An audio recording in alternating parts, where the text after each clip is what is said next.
Tuesday, March 20th, 2018 meeting of the Ann Arbor City Planning Commission. Commission public meetings are typically held the first and third Tuesdays of each month, and both of these provide opportunities for the public to address the commission. We certainly encourage all persons to attend and participate in public meetings. Reasonable accommodations such as translation or sign language services can be made by contacting the city clerk's office at 734-794-6140 or by sending a letter to the city clerk's office or by an email to cityclerk@a2.gov. Requests need to be received at least 2 business days in advance of the meeting. Commission packets are available from the Legislative Information Center on the city clerk's webpage or downstairs on the first floor of City Hall on the Friday before the meeting. We will start with a roll call. Commissioner Ackerman. Here. Commissioner Briggs. Here. Commissioner Klein. Here. Commissioner Gibrandal. Here. Commissioner Mills. Commissioner Milstein. Here. Commissioner Trudeau. Here. Commissioner Weatherby. Here. Commissioner Woods. Here. We have a quorum. Thank you very much, Mr. Leonard. The next item on our agenda is the approval of the agenda. We have a full one tonight.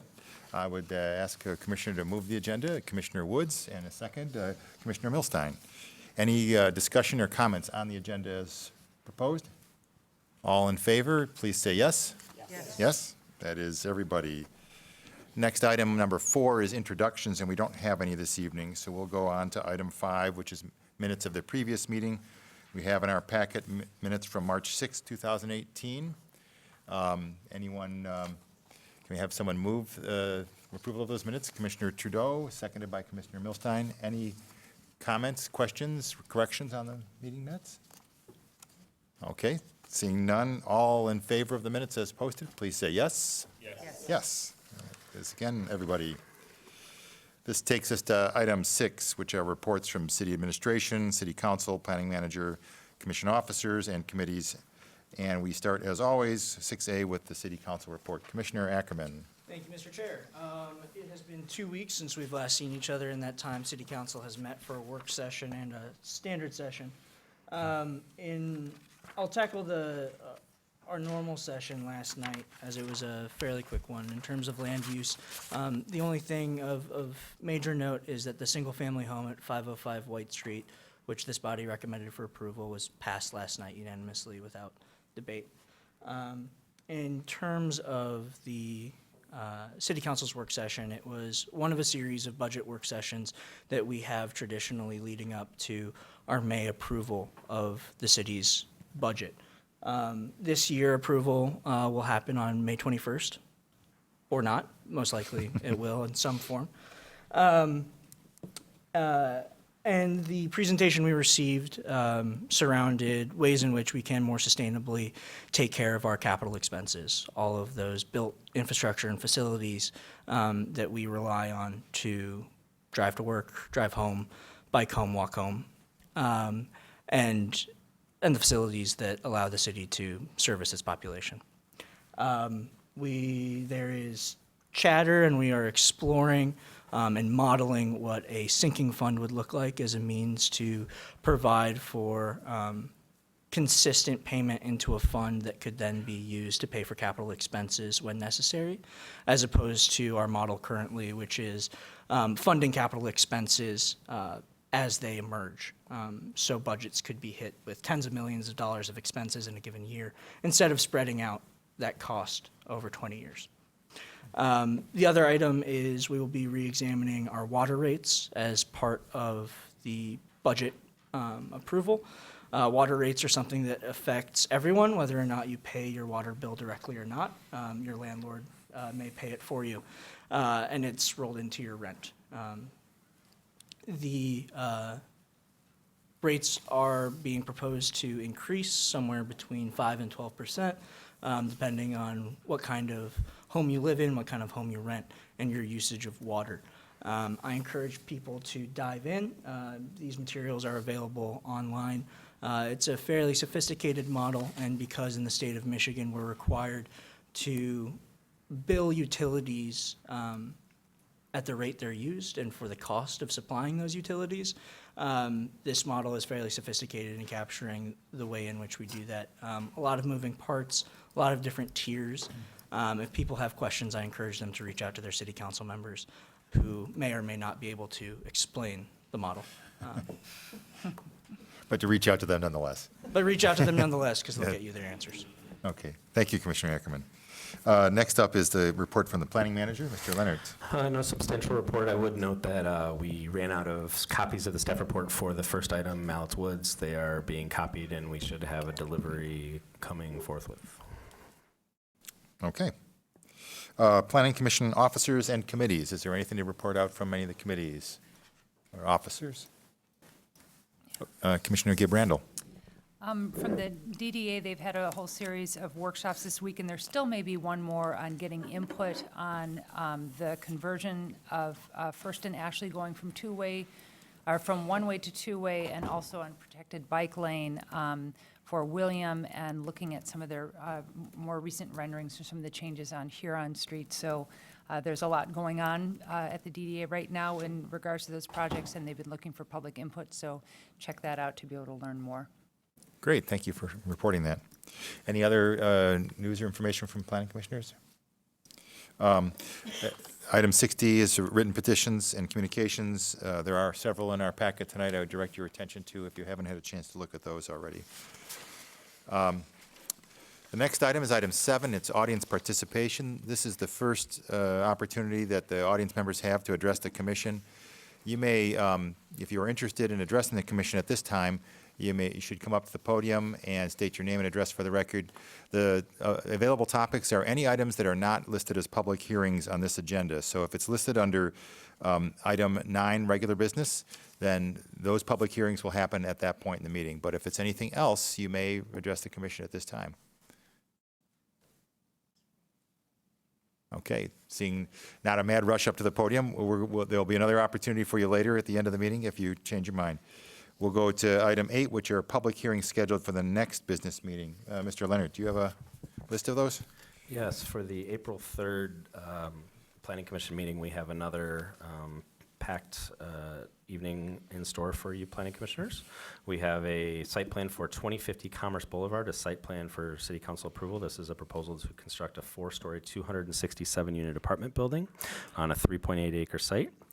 Then we have a series of medical marijuana provisioning centers, one at 1818 Packard, one at 3152 Packard, one at 111 South Main, and one at 1202 Packard, all special exception uses and corresponding site plans. Okay, it sounds like it will be an exciting meeting. Thank you. This takes us to item 9, which is our regular business for the evening. We have, I believe, 6 items. Each one, we will have a staff report followed by a public hearing where you will, if you're in the audience, have the opportunity to address the commission, and then that's followed by commission discussion of each item. If an item is tabled, it will most likely be tabled to a future meeting, and if you'd like to be made aware of that, you can sign up on the podium here. There is a sign up with your email list, and you can get on the email notification list. Our first item, 9A, is Mallets Woods 2 rezoning and site plan for city council approval. It's a proposal to construct 19 single-family detached condominium homes not to exceed 2,000 square feet each on a 3.77 acre parcel located at 3300 Cardinal Avenue. We'll start with the staff report. Thank you. This is 2 petitions, one for rezoning of the existing site, which is shown here in green hatch. It's currently zoned PUD to allow 22 attached townhomes. The petitioner is requesting a rezoning to R1E, single-family dwelling district, and to allow the development of 19 site condominium lots for single-family detached homes. You can see the neighborhood around. The frontage here is primarily on Cardinal Avenue. The Mallets Wood 1 development, townhome duplex development is immediately to the north. The entire neighborhood around Cardinal and to the south is zoned R1C, which is single-family with a minimum lot size of 7,200 square feet, which is 6 units per acre. And behind the site is all public land. This is Mary Beth Doyle Park, and it's a very large parcel, goes back for quite a ways there. Just a couple of site photos. The site is treed. It's got growth going back to, part of the site was cleared on the south end as recently as, I believe, the 60s, but since then it's just been allowed to grow for the most part. This tree is pretty much in the center of the Cardinal Avenue frontage where you see the notice posted. This is looking north up Cardinal. There's a slope up, and then the trees start, and then this is looking south on Cardinal. This is a home at the end where Cardinal runs into Sharon Drive. There is a proposal to extend Sharon Drive about 350 feet into the site. There's an existing sort of a driveway that's cleared. It's a little bit of a mess back there because some work was done with some utilities or some spoils piles piled around. But so Sharon Court would essentially be an extension of Sharon Drive.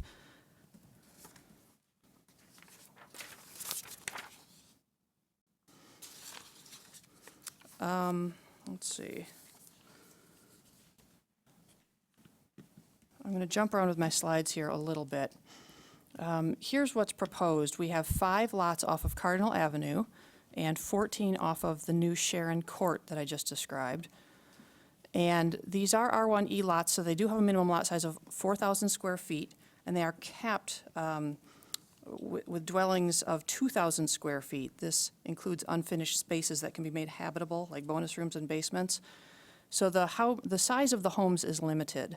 And the site has about, let's see, 33% open space wrapping around the back of the lots here. The density here that's proposed is 5 units per acre, even though the size of the lots is smaller. Going back up to the existing conditions, this is the survey. You can see that there are a lot of big trees on the site. There are 352 trees that would be removed with an 8-inch diameter or larger. 59 of the trees that you see there with the circles are landmark. 23 of them would be removed. And 97 4-inch and 3-inch caliper mitigation trees for those landmark trees are shown on the site plan for a total of 424 inches diameter, plus a cash contribution for the remainder of the mitigation trees that they just couldn't squeeze onto the site anywhere. And the landscape plan also shows 34 trees along Cardinal and Sharon Court. So this is Cardinal, this is Sharon Court. You can see where the mitigation trees are being planted, and also the existing trees that are being left are these darker circles with their drip lines around them. There are existing gas and electric lines in the back of the site running from Mallets 1 north-south back here that they would be removed as part of this project. They're not necessary. Sidewalks are proposed along Cardinal. There's not a sidewalk on this stretch right now, and on both sides of Sharon Court. There's also a connection to Mallets 1, which has a sidewalk. You can't see it very well here. You may want to look in your packets, but this strip here is an easement that's been deeded to the city for public access, and the Mallets 2 project will install a paved path. Basically, their sidewalk extends north on Cardinal, loops down, and there'll be a signed path that says public access to the park, and also connects up to the Malletswood 1. Let me talk into this. There's also another public access proposed down here between lots 12 and 13. So you can see that this is a public access with an easement across it to make it permanent. So that would be another route back into Mary Beth Doyle Park.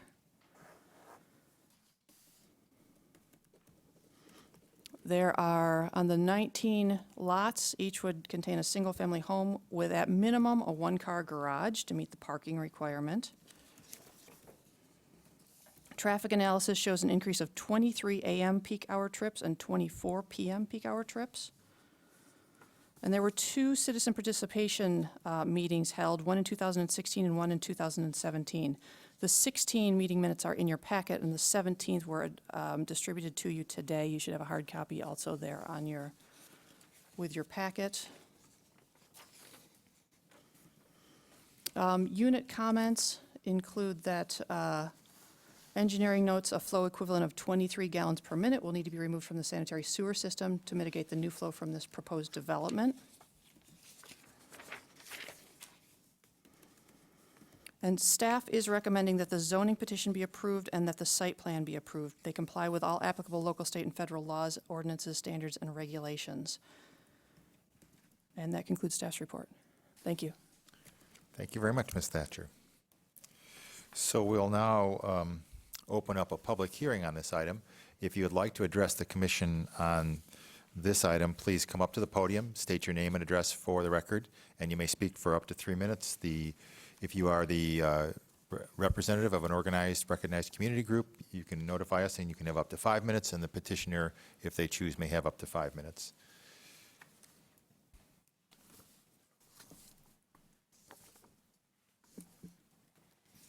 Hello, my name is Michaeline Pollock, and I live at 3311 Cardinal, across from the proposed building site and rezoning area.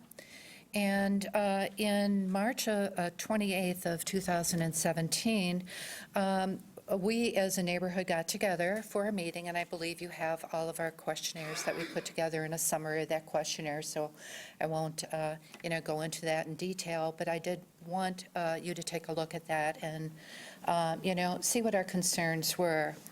As an individual living there, I think my greatest concerns would be, of course, we're losing our beautiful forest across the street, but we understand, each and every one of us, that, there will be building there. We just wanted what was suitable for that area. We're used to homes of a certain size, lot there, individual homes, and the density of the build was probably one of my greatest concerns. In addition to that, the parking and the traffic through the area. This stretch on Cardinal especially is, the home of a lot of wildlife coming out of the forest there. And it's considered a walking district.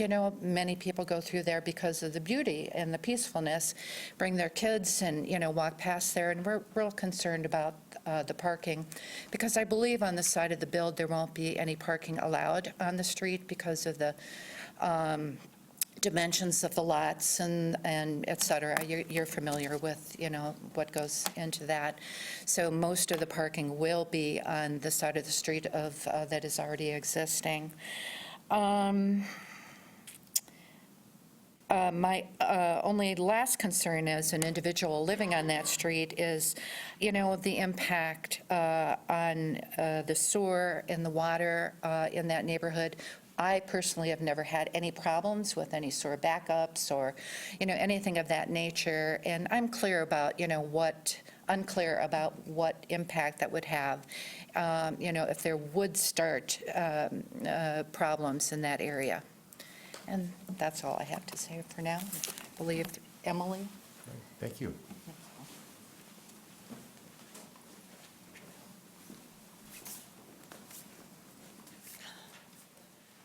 Emily Healy at 3341 Cardinal Drive. The sign is wrong, it's really Drive. I made a bid on that house in 2012, the repossessed house, because of the location. I've grown up on dead-end type streets and don't like a lot of traffic, and I love wildlife and nature, and I planned to stay here until I died. And now I'm devastated with like little lots they're going to put up instead of the trees. And the whole neighborhood will be different now with all the traffic. There's hardly any traffic except people that live there or visit, the mailman, And I am going to be very unhappy about this, and I can't even plant trees to cover up all these houses and traffic and cars, because there's a walnut tree between my house and the house facing Sharon, and nothing grows. When I try to plant a tree, it's dead. I've got some fake flowers on it now, with the little stem coming up. But I do love all the wildlife, even the skunks, raccoons, whatever little problems they might cause. Maybe a deer eats a flower. I don't care. I love all animals, most bugs. and some people sometimes. But I am going to be very sad and devastated if they allow all these little lots around Cardinal and all that building. I wish I could win the lottery. I tried today, but I didn't. So I could buy that and just keep it someplace left on, in this area, just to protect the wildlife and for people to take walks and relax. They'll come by with their dogs often through there. And I sometimes yell out, "Don't worry about it. They can go on any of my bushes." You know, let them know it's all for the animals. And like I say, I will be devastated if they allow this. And I don't know what I'll do. I just wish they wouldn't.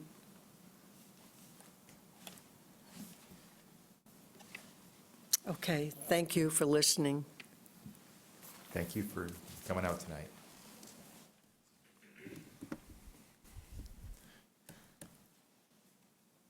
Anyone else like to address the commission on this item?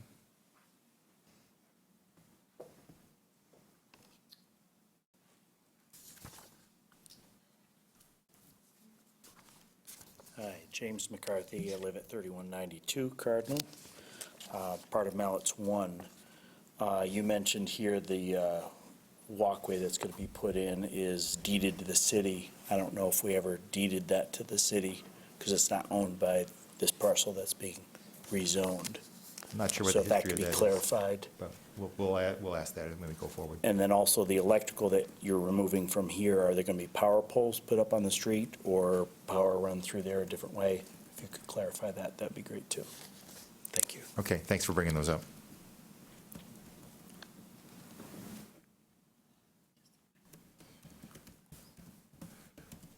Anyone else like to address the commission on this item?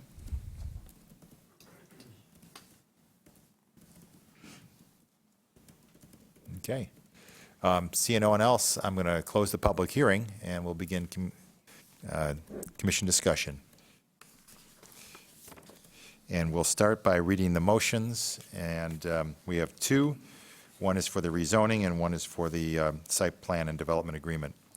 The first motion reads, "The Ann Arbor City Planning Commission hereby recommend that the mayor and city council approve the request for R1E, single-family dwelling district zoning designation for the Mallets Woods 2 site at 3300 Cardinal Avenue." The second motion reads, "The Ann Arbor City Planning Commission hereby recommends that the mayor and city council approve the Mallets Woods 2 site plan and development agreement for 3300 Cardinal Avenue." Can I have Commissioner move and second? Commissioner Gabrandel, and a second by Commissioner Weatherby. Thank you very much. Commission discussion on the item. Commissioner Ackerman. Thank you, Mr. Chair. And thank you for those who came out today.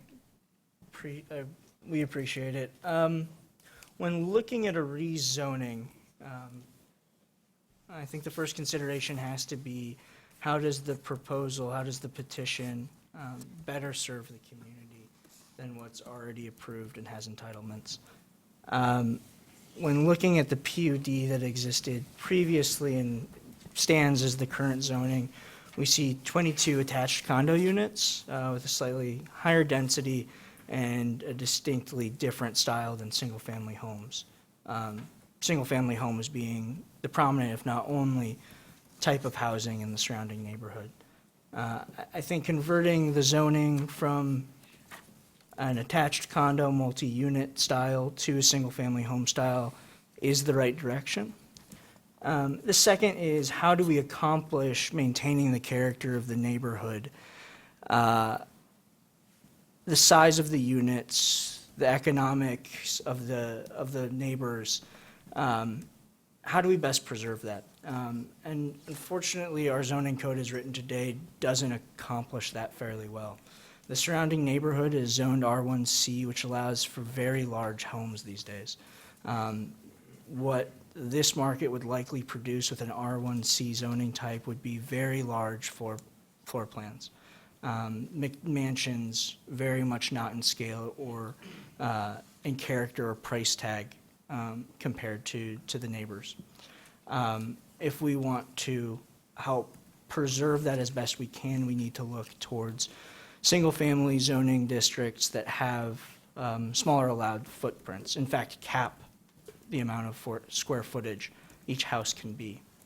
And with our zoning code as written today, that leaves us with R1E, which is the zoning type in front of us. I don't have an issue with R1E. I believe in it in concept, but I do have some questions about scale with respect to parking and infrastructure. And this may be a question for the petitioner if there's a representative.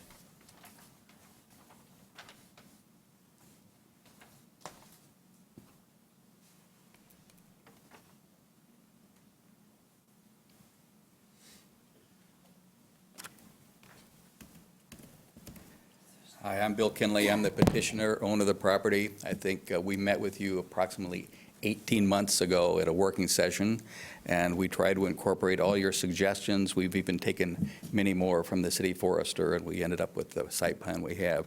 This is Joe Maynard and Tyler Kinley. They can answer your questions as well as I can. Thank you for being here. The R1E zoning district only requires one parking space per unit, and you meet that through your garages. Right, a number of these, and most will have actually 2 cars And inside. that's because of the length of the driveways? Or the garages themselves will satisfy? These will be laid out so they'll have 2 interior. But, and 1 exterior, if you wanted to call that. The driveway distance still allows 1 exterior, so there'll be minimal on the street. The report in front of us says that not all will have an exterior parking space because of the length of the drives. Some of Can them you- on the cul-de-sac have a problem with that, with the distance. So if you were to give an estimate of the total number of parking spaces, obviously not officially, but I'll let unofficially. Joe address that. They all have 2-car garages? Or are some, or there are, I think every one of them has a 2-car. I believe every one has a 2-car, but he can address whether any can park outside.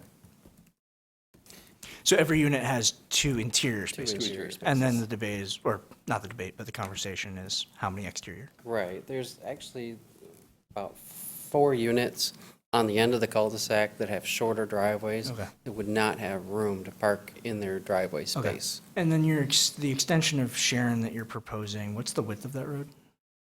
I believe that's 26 feet wide, but I can tell you in a second.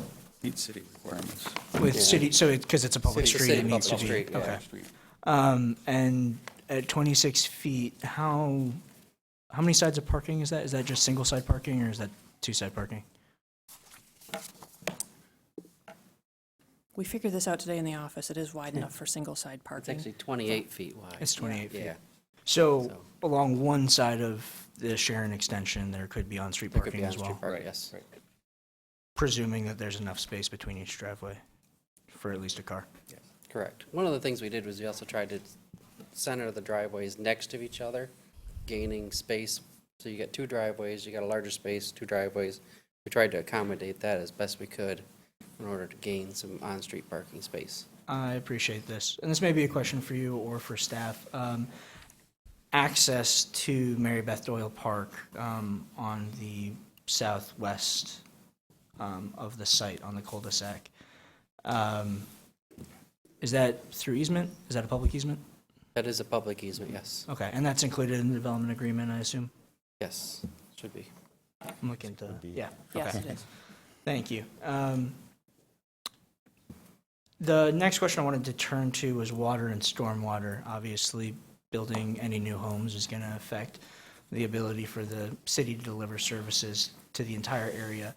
The city has a fairly robust system for determining how developers need to tap into systems to, and a fee associated to ensure that we can invest in our infrastructure systems as necessary to meet that demand. And if commissioners have other questions, I'm happy to speak to them. The one question, something that's come up anecdotally amongst neighbors is a series of water main breaks on the water main that follows Cardinal.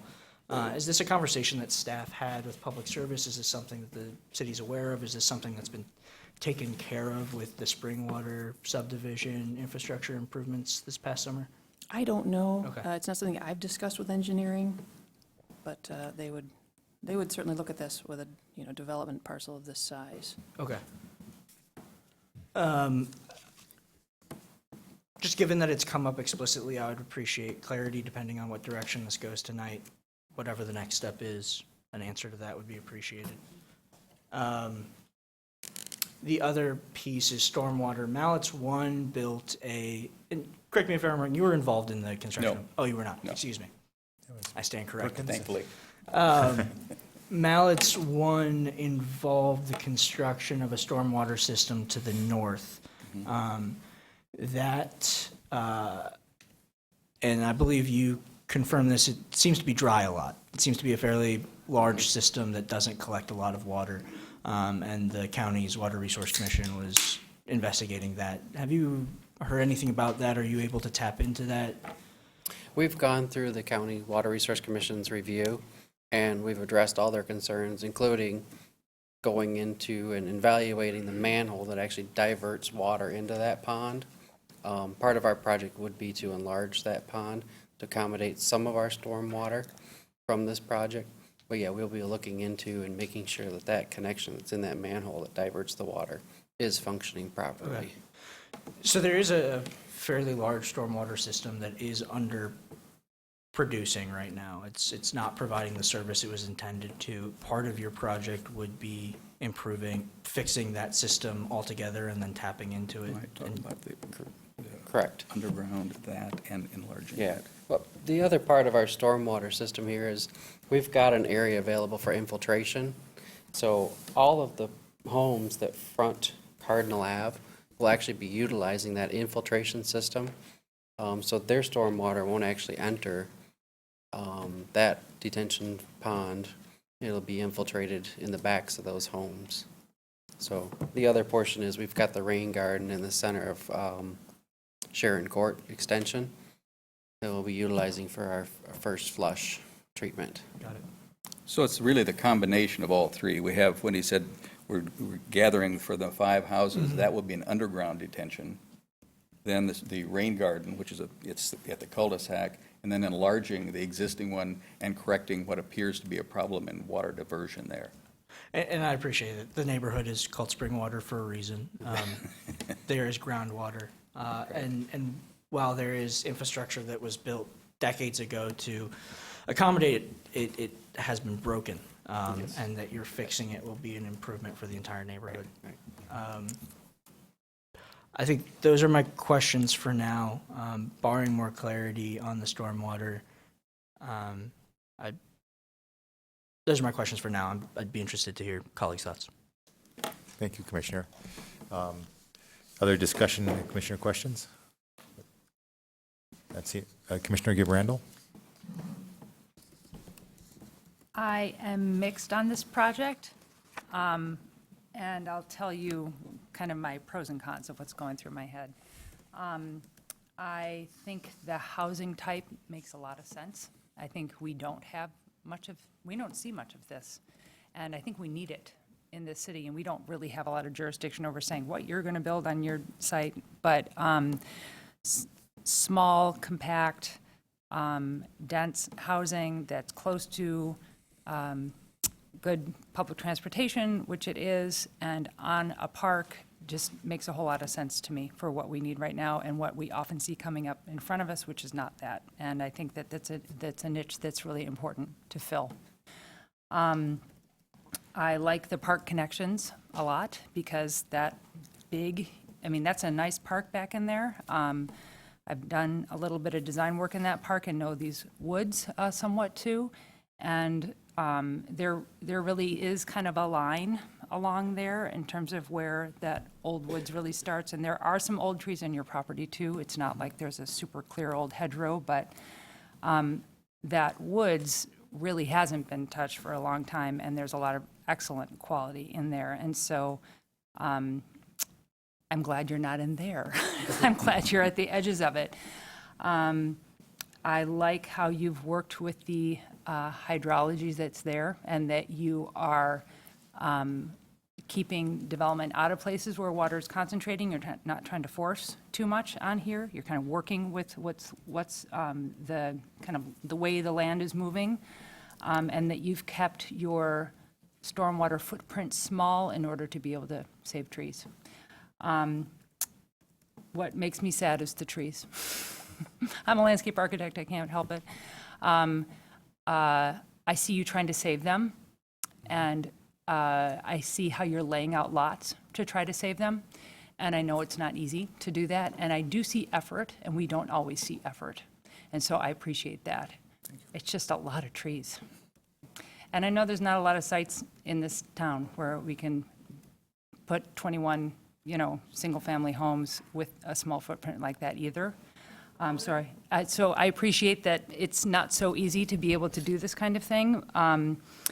So I feel like because I see you making an effort around the trees, and because I feel like we need this kind of a type of housing, I think I will, based on the conversation tonight, end up supporting this.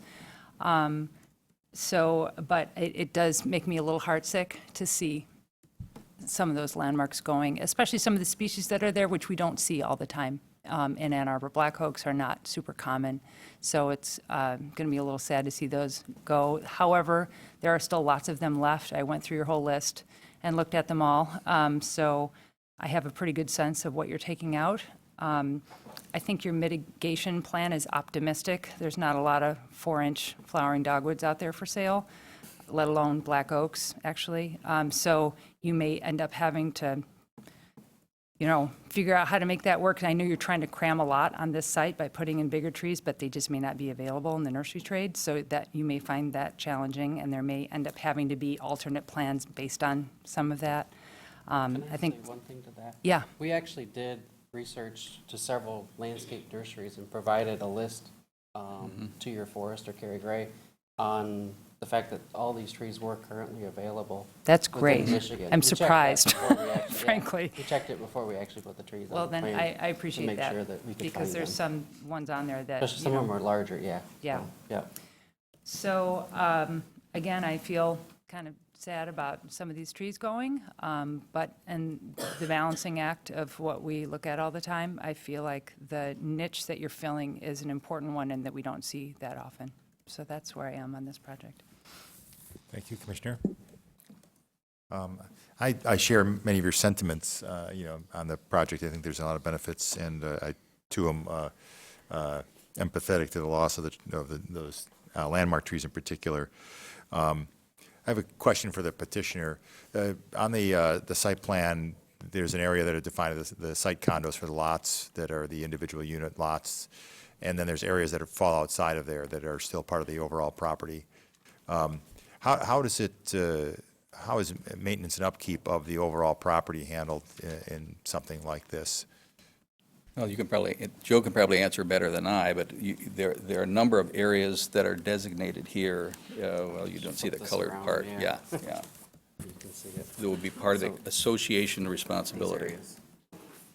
So everything that's outside of those individual site condo Right, lots right. So will be the including- responsibility of the association. As Megan said, we've really tried to respect some of the major trees. We've worked for almost 18 months with the city forester, and per her recommendation, took out 2 lots with some major trees. That will be part of the common protected area that the entire association will be responsible for. So you can't see it well, but all the part that's yellow here, which is outside the condominium sites, will be part of the association's responsibility to maintain. And then That's- what would the association typically do to maintain it? What do you envision? Is there, Regulations put together that they have to maintain it as it is, that they can't cut the trees, that would, I can't say that they're going to have to water them, but they're naturally watered. but it's to maintain the it intent as is it to is, a maintain or natural preserve area. it as a natural, Exactly, okay. yeah, yeah.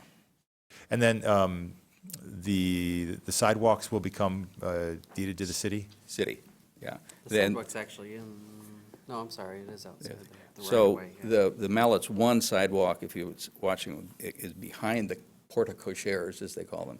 And they will be connected along the easement to the sidewalk that we'll be installing just inside, by city regulation, inside the curb. So that will Like be a typical connected all the way through. sidewalk, more like a typical sidewalk? Yes. Okay. Yeah. All right, thank you. I have a couple of questions for staff. Ms. Thatcher, I'm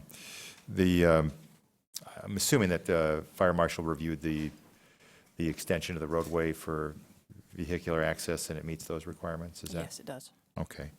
And then, was there a review on what kind of, is there any proposed street lighting that's as part of this? I believe there was. You provided a photometric Yeah, we plan, right? provided photometrics. Yeah. Basically, the light's consistent with basically the downtown area, the ball type light. So it's a So- globe light, or is it more It's of a street light with It's a globe down- light, yeah.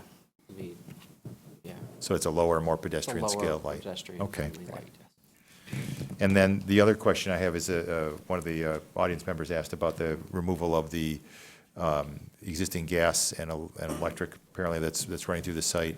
And how are new utilities being routed? Are they going to be buried, or are they be above They'll grade? be all buried, but what's there now was the extension of the utilities from Mallets 1 that comes along the back lot line and terminates about where I'm showing it here at the turn. That'll all be removed. That's all underground. Okay. It's useless. We won't be using it. Okay, but the new feeds will be coming in underground. We're not putting up power poles and, Right, all okay. underground. Yeah, All right. Thank you, appreciate that. sure. That's the questions I have for the moment. Other commissioner discussion? Commissioner Woods? I was wondering whether or not you have any other elevations that we might see. The ones we have are in black and white. They're not that easy to see. And if you don't have them, then perhaps they might be available when it goes to council, presuming that it goes forward. Yeah, if you can hold it up such that we can all see it, and then maybe back behind the podium so that it can be seen on the camera, too. Okay. That's, certainly gives me a much better feel for what you're planning in that area than these photos. But could you just describe what you're expecting the exterior to be on the buildings? For the most part, it's going to be horizontal siding. There'll be some brick in appropriate frontage areas, but consistent with the materials in the neighborhood, I would say. No vinyl siding, I qualify that. I'm not sure whether vinyl siding or not, but it's mainly natural materials and a lot of brick. Okay. Asphalt shingle roof. You can hold them up closer if you want to take a look. No, it's fine. Yeah. yeah. That's good. Let's see, I was just trying to see, there was one other. Do you know whether or not this particular area is part of, and maybe you might not know, maybe staff would know, is part of the area where the deer culling takes place if it happens out there at Mary Beth Park? Does it? I see a lot of shrugging of shoulders, so. Oh, one of the audience members is telling us no. Okay, all right, thank you. I was just curious about that because it was an indication that there was a lot of wildlife out in the area. Okay, thank you. Thank you. Other commission discussion, questions? Okay. Not seeing any more discussion. Commissioner Weatherby or Ackerman, anything? Okay. Are we ready to vote on this? Looking around. I think you can sit down now, at least for the moment. So I just want to clarify, the only additional information, if this progresses to city council for consideration, that I heard is some more information about the water main, frequency of failures at that point, and how this project might relate to any long-term capital improvement projects in that location. I'd like to add one thing to that list if it goes on to council, which is in regards to the site lighting. There's nothing wrong with the lights that they're proposing as far as I know, but I would be nice if they did fit in with other lighting in the neighborhood so that it, again, helps it to blend into the neighborhood. So it might be just good to come back and, if this does fit in, great. If not, maybe a different type of fixture. could help it fit in more to the neighborhood, so it doesn't seem like a separate piece when it's all done. Commissioner Ackerman? Thank you, Mr. Chair. One last thought. Again, this piece of land is already zoned. It already has the entitlements and approvals for something to be built. If it were to move forward as currently zoned, it would be more units of a very different style than the neighborhood that exists today. And it wouldn't come back to this body or go to city council. It would be administrative. I think that this is a better proposal than what was passed a decade ago. And while neighbors may feel as though there is much more to be desired, I think it's better than what could be built and will fit the character for much longer. So I'll be voting in support of this.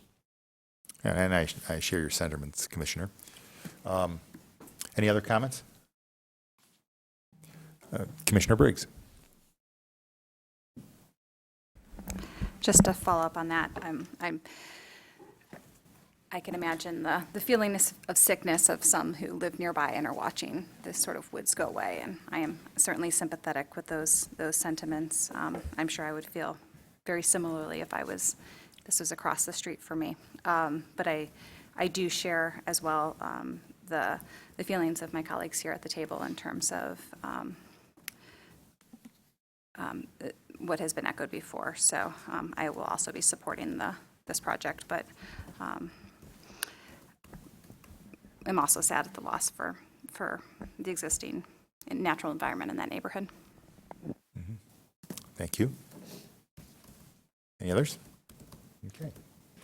All in favor of the motions as read, please raise your right hand and say yes. Yes. All opposed? So it passes unanimously. Thank you all.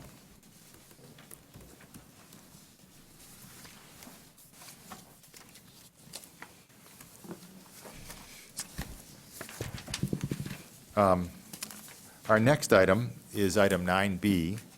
It's the Briarwood Mall partial parking lot rezoning and area plan for city council approval. It's a request to rezone portions of two parcels that are part of Briarwood Mall from a P parking district to a C2B business service district.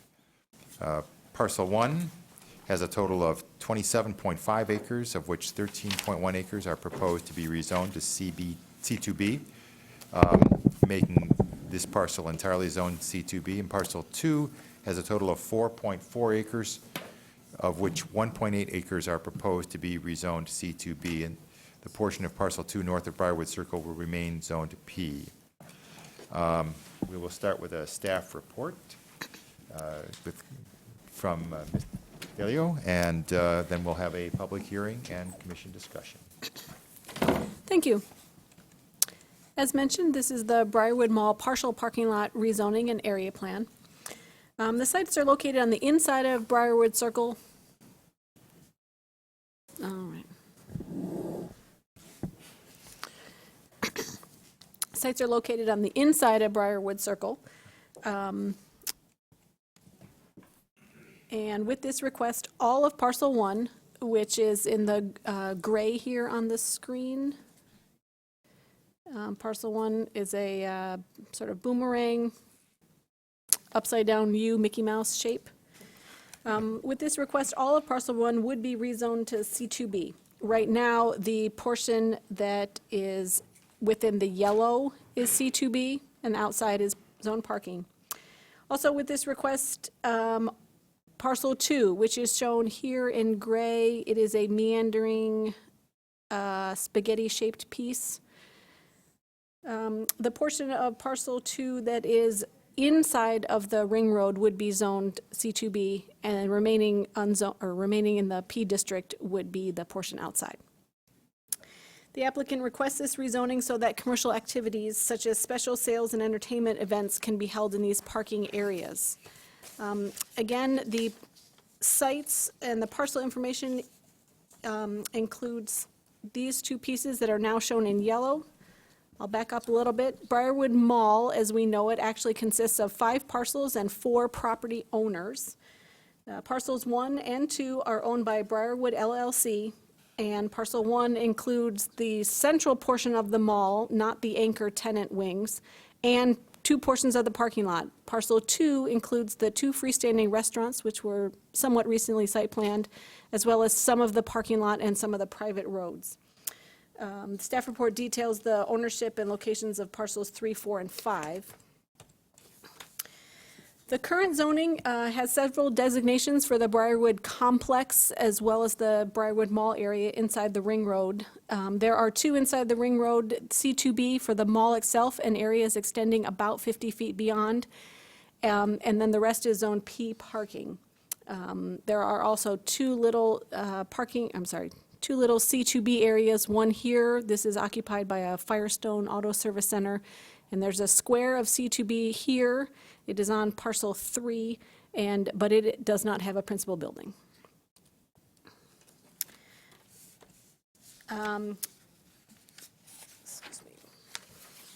I should go back. I provided a little bit of background about the C2B district in the staff report. Per the zoning ordinance, it's intended for commercial activities that support downtown businesses but are not appropriate to be within downtown. The P district is intended for off-street storage of non-commercial vehicles where no repairs, sales, or services are rendered from the parking lot. I have gone over the proposed zoning. An area plan also accompanies this request. Area plans rezoning petitions must be accompanied either by a site plan if new development is proposed, or an area plan if not.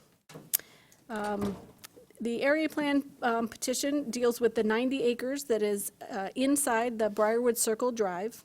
The mall has approximately 1 million square feet of floor area and an FAR of 25%. There are over 5,500 parking spaces within, and this be in total on all 5 parcels, within the ring road to support the mall. The Briarwood complex was first initiated by annexing into the city in 1969. The zoning was fixed by 1971, and at that time, that was the original plan, was for the mall to be zone C2B. The residual properties on the outside, now ring here, they were zoned agriculture and deliberately as a holding zone, and then the remaining portions were zone P parking. A formal policy for the development of Briarwood Mall was adopted by the Planning Commission in 1971, and that plan is what stated that there should be no commercial, additional commercial on the inside of the ring road, and it really sought to limit any outlot development. That was the prevailing theory of the time. But those policies were reaffirmed in 1973 and 1976, again with the South Area Plan in 1990, and once again in 2009 when the master plan was, our current master plan was adopted. All of that brings us here to today. The applicant seeks to enable commercial activities to occur in the parking lot areas of the mall, which are currently zoned P. All of the options for any type of commercial activities are predicated upon rezoning portions of or all of the parking lot from P to something else. And the most logical district is C2B, an extension of the mall itself. The 3 types of commercial activities that we can enable per the zoning ordinance would be permanent outdoor sales. That's a permitted principal use that it needs to be shown on an approved site plan. And then that outdoor sales area would function like a building. You can think of either inside the city of Ann Arbor or outside, but places like Meijer and Lowe's and Home Depot, even our former Kmart at the Maple Village Shopping Center, they had permanent outdoor sales areas. They're most often attached to a building, but there's no requirement for that in code. But once that area is approved, that landowner, that business owner can operate that space however they choose, constantly rotating events or products or not, keeping them all the same. Second type of outdoor sales that we can accommodate are temporary outdoor sales. This is a temporary use for brick and mortar businesses to have like a tent sale or something similar.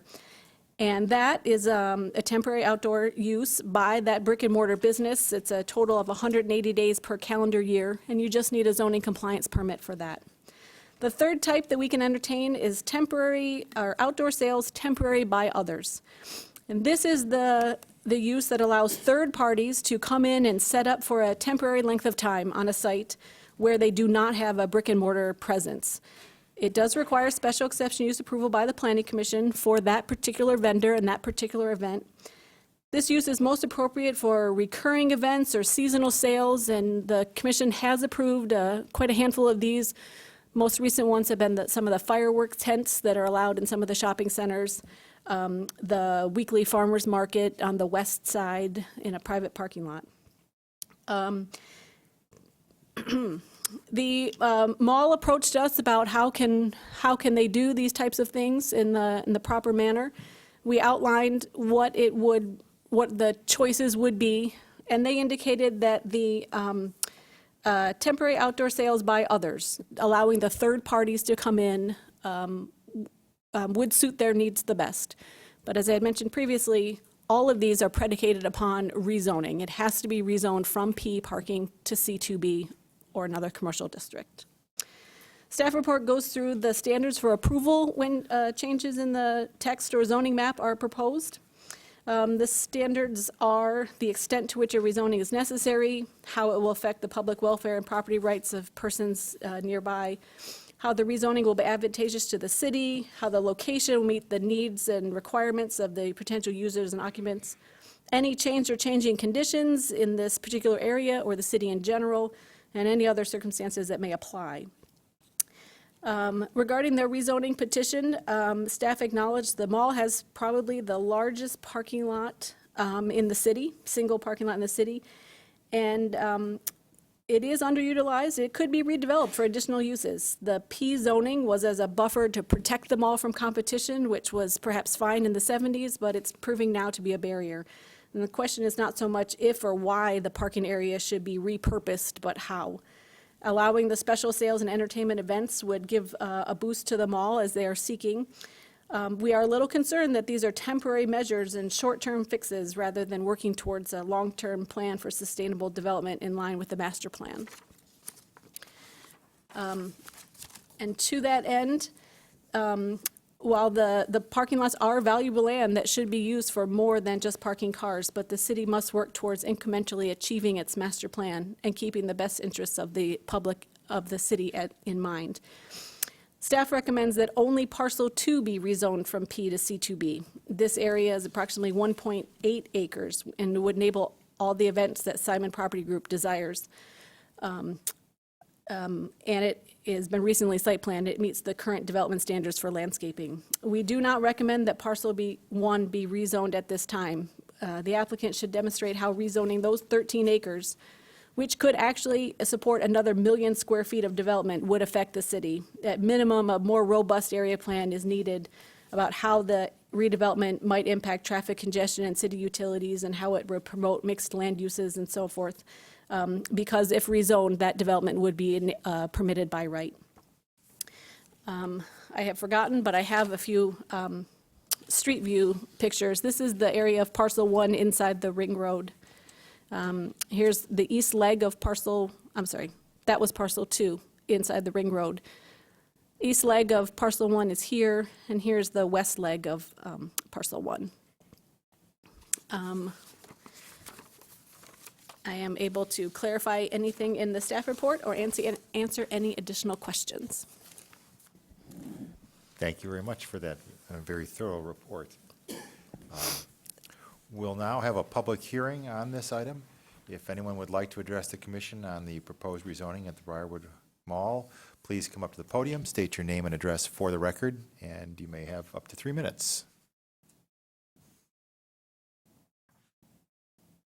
I see a mad rush for the podium. Okay. Seeing no one, I'm going to close the public hearing now and read the motions and begin commission discussion. We have 2 motions here, one for each parcel. The first reads, the Ann Arbor City Planning Commission hereby recommends that the mayor and city council approve the part of the Briarwood Mall partial parking lot rezoning petition for parcel 1 from P parking to C2B Business Service District. And the second motion reads, the Ann Arbor City Planning Commission hereby recommends that the mayor and city council approve the part of the Briarwood Mall parking partial parking lot rezoning petition for parcel 2 from P parking to C2B Business Service District. These are tongue twisters. Can I have commissioners move the motion? Commissioner Weatherby, seconded by Commissioner Briggs. Commission discussion. Anyone care to start it off? Still digesting the report. I'll ask a question because I noted something in the report here. It says that fire hydrant coverage is not provided for the parking areas. That's not in the entirety. There are gaps in the fire hydrant coverage, and so then, and I do not have the map with me at this minute, but what it means is then any vendor who would like to come in, depending on exactly where they would be located, we'd have to evaluate that on a case-by-case basis. So, for instance, if it was someone selling fireworks, you would certainly want to be sure that there were fire hydrants amply located to cover. Right. Yeah. I actually did a map so that you could see fire hydrant coverage as it exists today. Okay. So all of the green circles here are actually hydrants with 250-foot radius coverage. And then the green outline here is actually the parcels. So it looks like there's some larger gaps in There are some, the some partial, small in gaps and some. parcel 1 and smaller gaps in parcel 2. Correct. And my name is Erica Williams. I'm the mall manager. I represent Briarwood Mall, Simon Property Group. Again, Joe Maynard with Washtenaw Engineering. We've done these events previously. We're not asking, we're more so formalizing the process, if you will. And every potential applicant has gone through the review process. We review their safety plans. Sometimes it will require a fire extinguisher. We would want the city's input on a case-by-case, but we're more so looking to formalize the process. We understand that we were not in compliance. We've been working over a year and a half to get in compliance. We feel that these events that we bring to the mall add to the customer experience. We've worked with our neighbors. There are hotels around the Ring Road. Sometimes they would like to use our parking lot. We've had nonprofits use our parking lot for 5K runs. MDEN's had tent sales, so we've never had complaints, and if we've addressed it immediately. And we think it would be advantageous to the city as well. We've worked with the city with the Winter Classic. We've done art fair shuttles. We've done football shuttles. So there's ways in which we can continue to partner with the city. Okay, appreciate the background, Ms. Williams.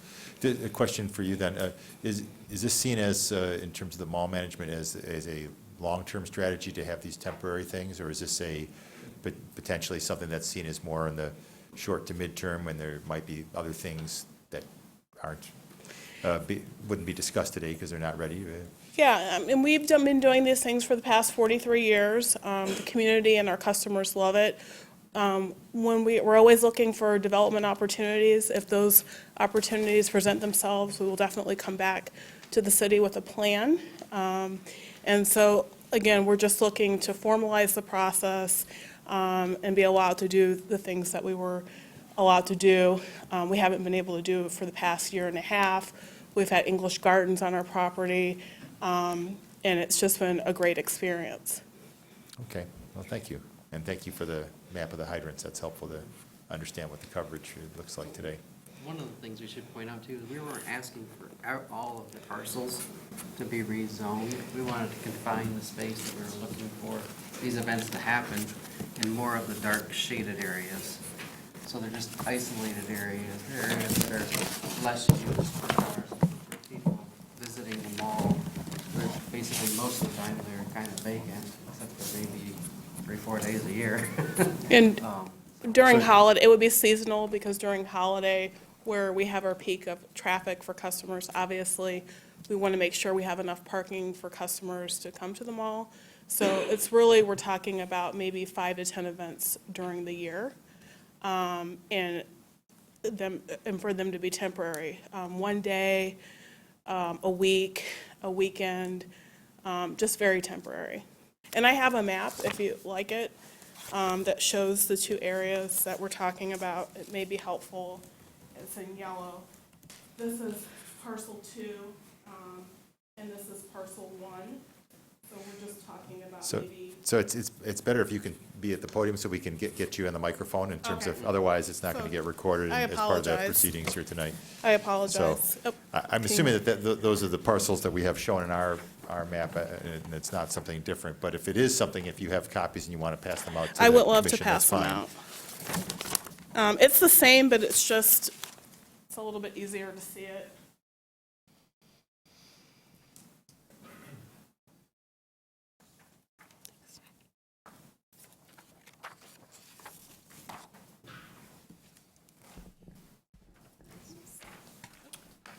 While these are being passed out, could I ask you a quick question of staff? You certainly may. Thank you.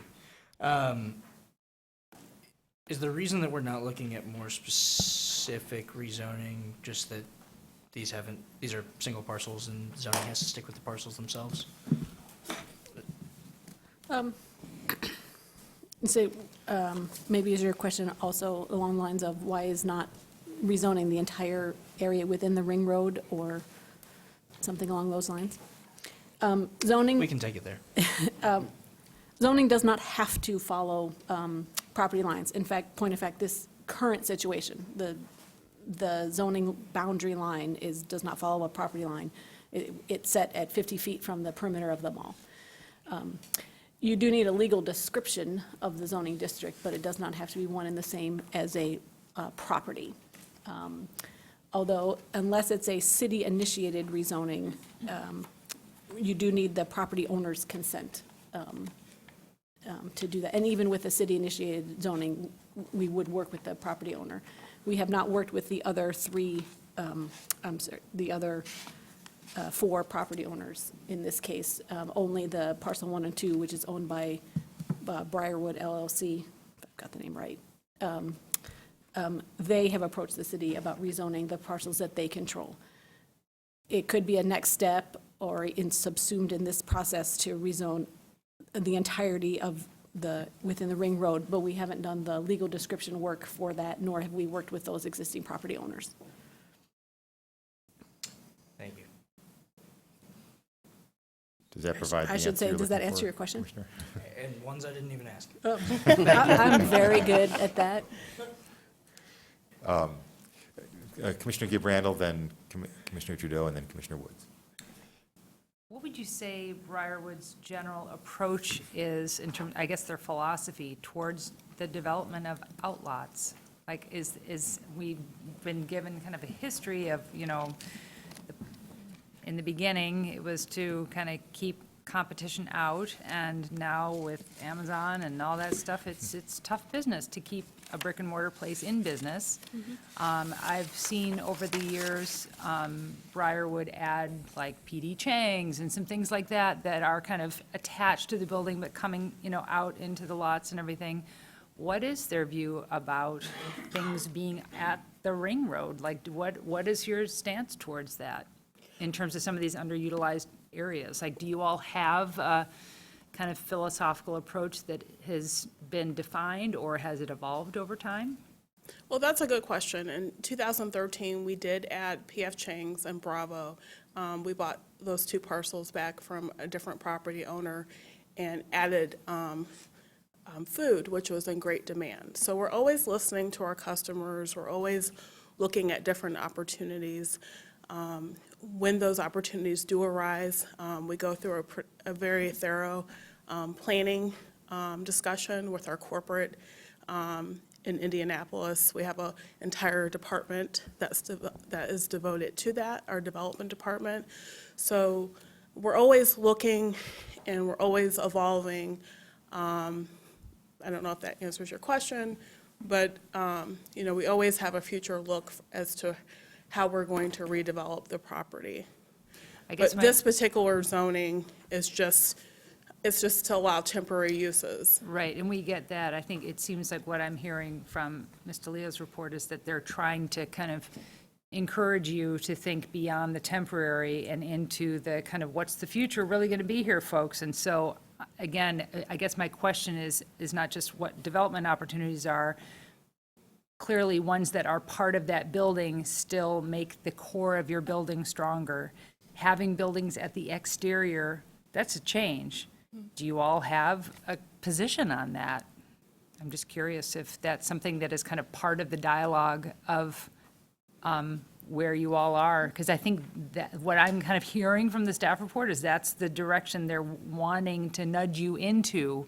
And I'm just wondering if you all have, what kind of, where are you with that? So more specifically, not part of the core, but actually developing some of these really underutilized places where not a lot of people are parking. Is it possible? Does it still does it still make Briarwood stronger to have outlots, not just attached to it, but outlots, that are separate from it? Is that something that's an active point of dialogue for? It is something that we are discussing with our corporate office. We do own some of the outer parcels, P.F. Chang's, Bravo, as well as Red Robin, Macaroni Grill.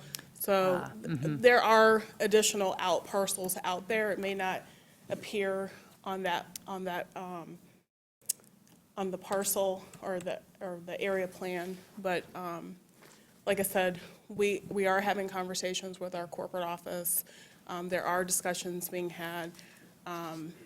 There is interest, but in terms of details, we're not prepared to do that right now. But we're definitely will come to Planning Commission and City Council once we have those details. And you have to secure tenants. Sure, and right. It's a planning process. I don't know if that answers your question. Yeah, that starts to get at it a little bit, but I didn't realize that you all also own the Macaroni Grill and the Red Robin, so you've got some, they're not quite as close as Right. what it seems like this discussion is encouraging you to think about, but I wasn't aware of that you all were part of that as well. Commissioner Trudeau and then Commissioner Woods, I think was the order. My first question, thank you, is, and it might be for staff, is there a zoning designation that would allow for temporary outdoor sales that wouldn't allow by right development of structures? Or is that, No. okay. Yeah, so it makes sense that like zoning it for commercial activity makes sense. But then I think the other concern I'm hearing from the staff report is if we zone these areas as you're requesting, essentially you'll be able to kind of build whatever you want by right with whatever the zoning designation allows. And that may or may not be a direction that makes sense in terms of where the master plan wants this area to go. So I think our concern from the side of the table is this really going in the direction we want or not? Whether even in the short term, you might be perfectly happy with, doing what you've been doing. In the long run, if things change, then that you can kind of just do whatever you want without, we don't really have a lot of say about it. And so that's a concern. I don't know if there's anything you can say to address that. The time frame, I think, definitely addresses, we're asking for a one-day event, a weekend event, a week event. So it's nothing that we're proposing from a permanent standpoint. Right, but the zoning would give you the ability to do that down the line if the owner changes their mind about what they want to do. The zoning gives them a lot, the ability to do that. I don't know. Yeah. I don't know if I missed something in Yeah. the zoning and the master plan, but I thought the master plan was kind of encouraging those areas to be more developed. I mean, to think about that, and that kind of paves the way for that, should that need arise, and we're kind of taking that step towards that.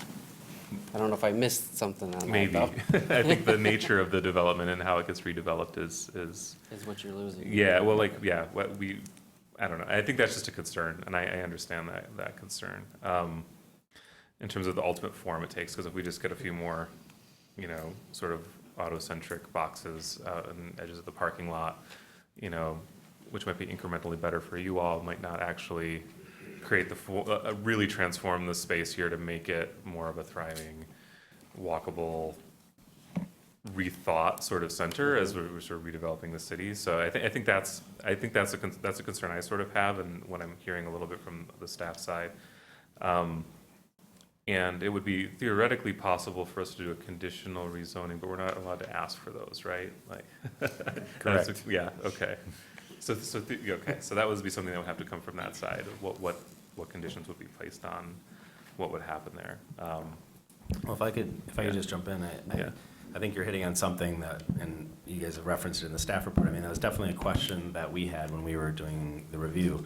But I want to be clear, I think we were coming at it from a couple different lenses. One is, as you were describing what might be possible should this zoning district apply to that circumstance. But I think we were also trying to respond to the question about short-term and long-term is definitely trying to sort of at least start a conversation about what a longer-term vision might be. You know, this isn't the sort of redevelopment of malls across the country is not it's no longer a revolutionary thing. It's starting to happen in a lot of different ways, and so we thought that considering the rezoning into a commercial district that would allow other developments, that's something the Planning Commission might want to see, is to see via an area plan or something else, how might physical development be realized? Certainly under the current vision, it's just for temporary uses, but as you said, it could lead to others. Yeah, thanks. And then my last question for you all is, we got your memo that listed out some examples of some temporary things that you've done in the past. And I'm curious, do you think that there are events that you've typically done that wouldn't be able to be held successfully within just parcel 2? Do you really need the other larger parcel? And if so, why? And what kinds of events would you need it for? I'm going to actually have our marketing director, Denise Murray, come and address that. Good evening. Sorry. Okay.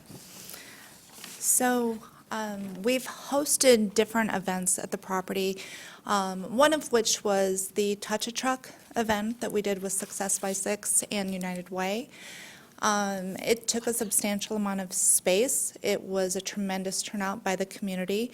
We had a few thousand people come out, gather information about nonprofits that are available within the Washtenaw County to provide services to families within a 3-hour event. The event occurred from 9 a.m. till 12 noon.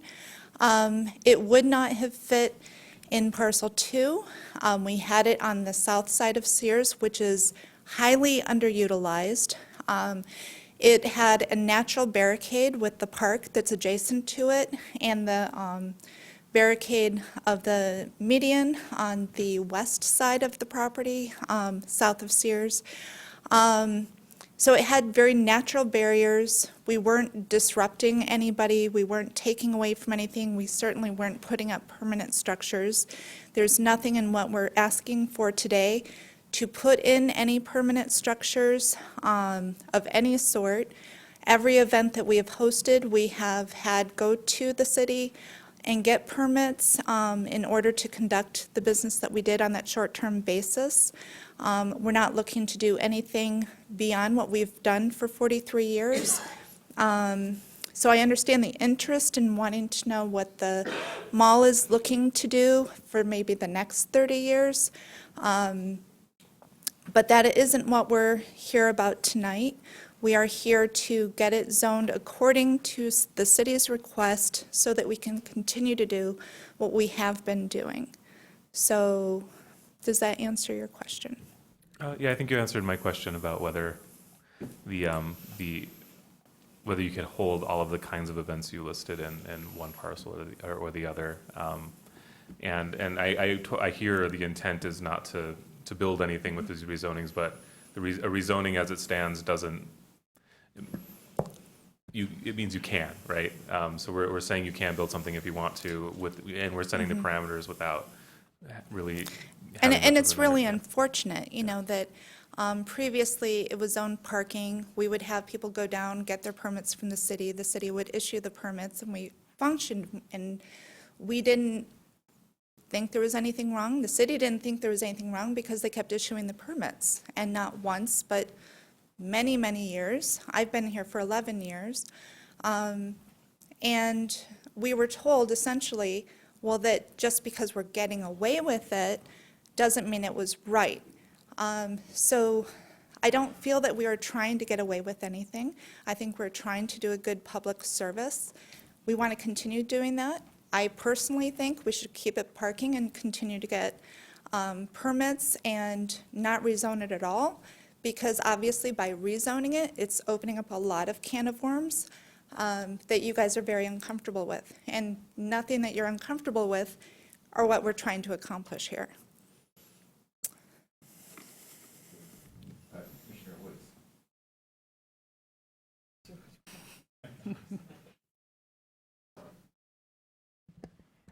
So that her last statement makes me ask staff, so why can't they just keep doing what they've been doing with a permit rather than doing the rezoning? Could you just explain that again for us?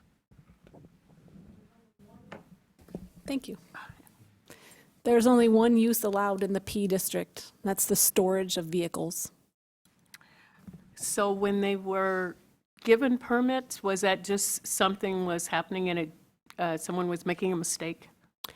I do not believe that, I could be wrong, I do not believe that zoning compliance permits were ever issued.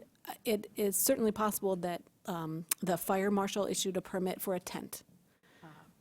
But I do not believe that any zoning compliance permits were issued for those parking lot events. Okay, and now, of course, that it's out in the open, we've got to fix it. Yeah. Pretty much. So that then leads me to the sheet which Ms. Williams passed out to us, and that was, and this is sort of related to my colleague's question about whether or not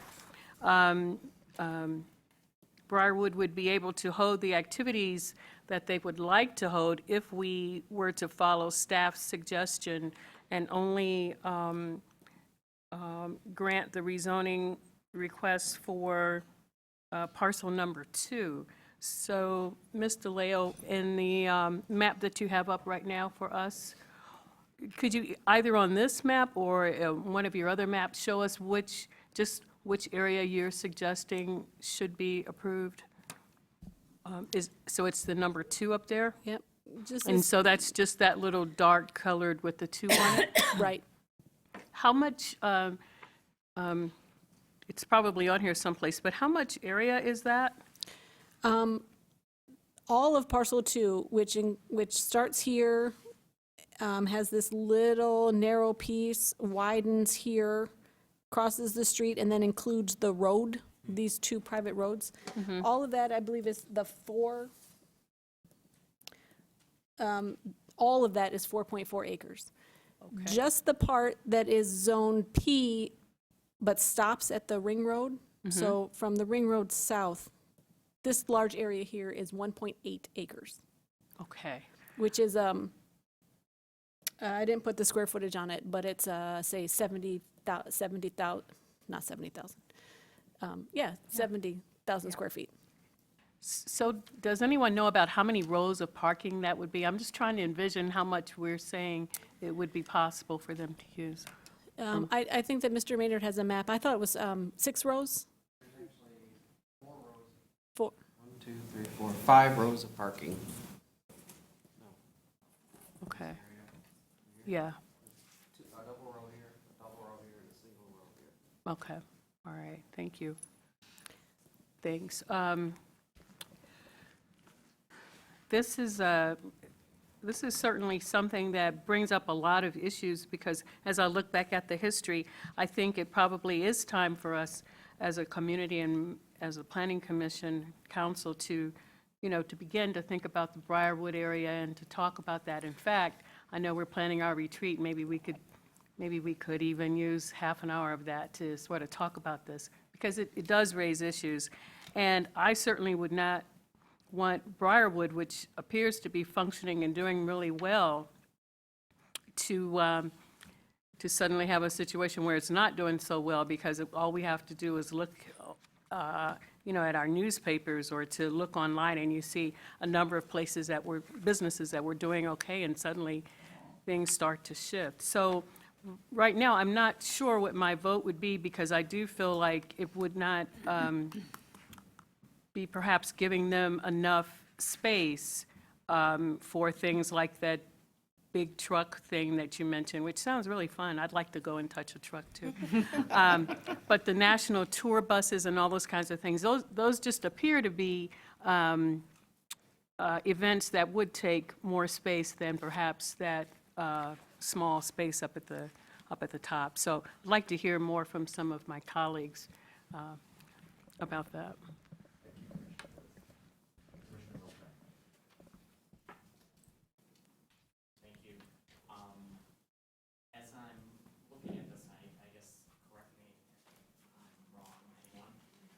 There's currently in that little spot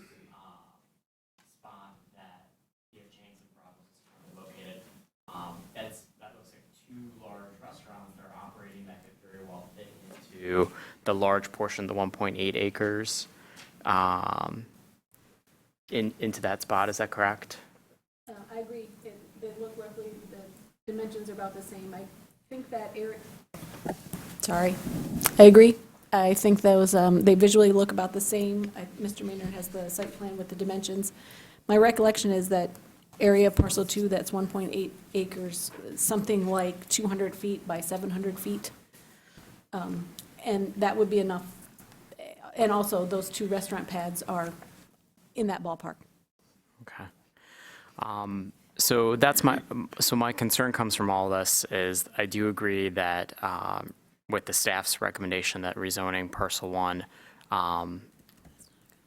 is not, it's just not in the best interest. When there's 1 million square feet that could be placed on it and we have no control over it other than it would be by right at that point, it's not wise for the city. It's not wise for our residents here. And I do have concerns also over parcel 2 that, once again, we'll have a by right development of some sort that will come about here. So I'm definitely in opposition of parcel 1, and parcel 2 I'm sort of in the middle. And I just want to make sure that there's really no other option to continue running any sort of events at all. So there's nothing else that can be done here, that rezoning is the only option. Well, I had mentioned the P zoning district only allows 1 use. So the, rezoning would accomplish that purpose. We have never discussed it prior, but perhaps a text amendment about the uses permitted in the P district. But there's been no conversation or discussion about what uses may or may not be appropriate to add to that P. Okay. And by that, do you mean an amendment to this particular zoning for this property or to the P district in our ordinance? It would have to be, any text amendment would apply to every space zoned P. It would apply to all P. That's what I thought you were saying. I just wanted to get clarity on that. Yeah. Thank you. And then, is there any potential that one site could have multiple zonings? So if we said, hey, this is great, but we only want to do half an acre versus an acre, is that a possibility? Yes. Okay. Yeah, the zoning does not need to follow the parcel lines. So long as you can describe the area in legal description terms, doesn't need to follow a property line. And in point of fact, because I like to answer additional questions, you could, here we have 2 zoning districts on one piece. There's no upper limit, except you might run out of zoning districts, but. So we could have 3, 4, 5? Technically, you could. Okay. And that's what we were asking, is just a portion, be of parcel 1, 2 portions, not the entire, but just a portion of it be zoned for events. Yeah, and I think we understand that. Right. Yeah. Are really the areas, these are the only areas that we're truly asking to have the events in those spaces. Right, not the whole entire, right. I think that's clear to us, although some of the pieces look different on different maps, but we understand that it is only part of the parcel you're asking for. Okay. Thank you. Commissioner Briggs. I guess my question is, how are other cities handling this issue? I'm sure we're not alone. Is parking sometimes have additional uses, temporary uses that can be permitted, or how? This seems like a hard predicament for them to be in. Yeah. I'm honestly not sure. I have not done a review. I can, but I've not done a review about if other communities do have a parking district as the only permitted use, and then if they have some sort of parking district, what are their allowed uses? And if I could weigh in, the Simon Property Group has over 200 malls. I managed another mall prior to this, and we did seasonal events, firework tents. We did tent sales. So it is being done at different properties all throughout the United States. So what we're asking is not unique. I'm not sure that was exactly the question, but Commissioner Trudeau.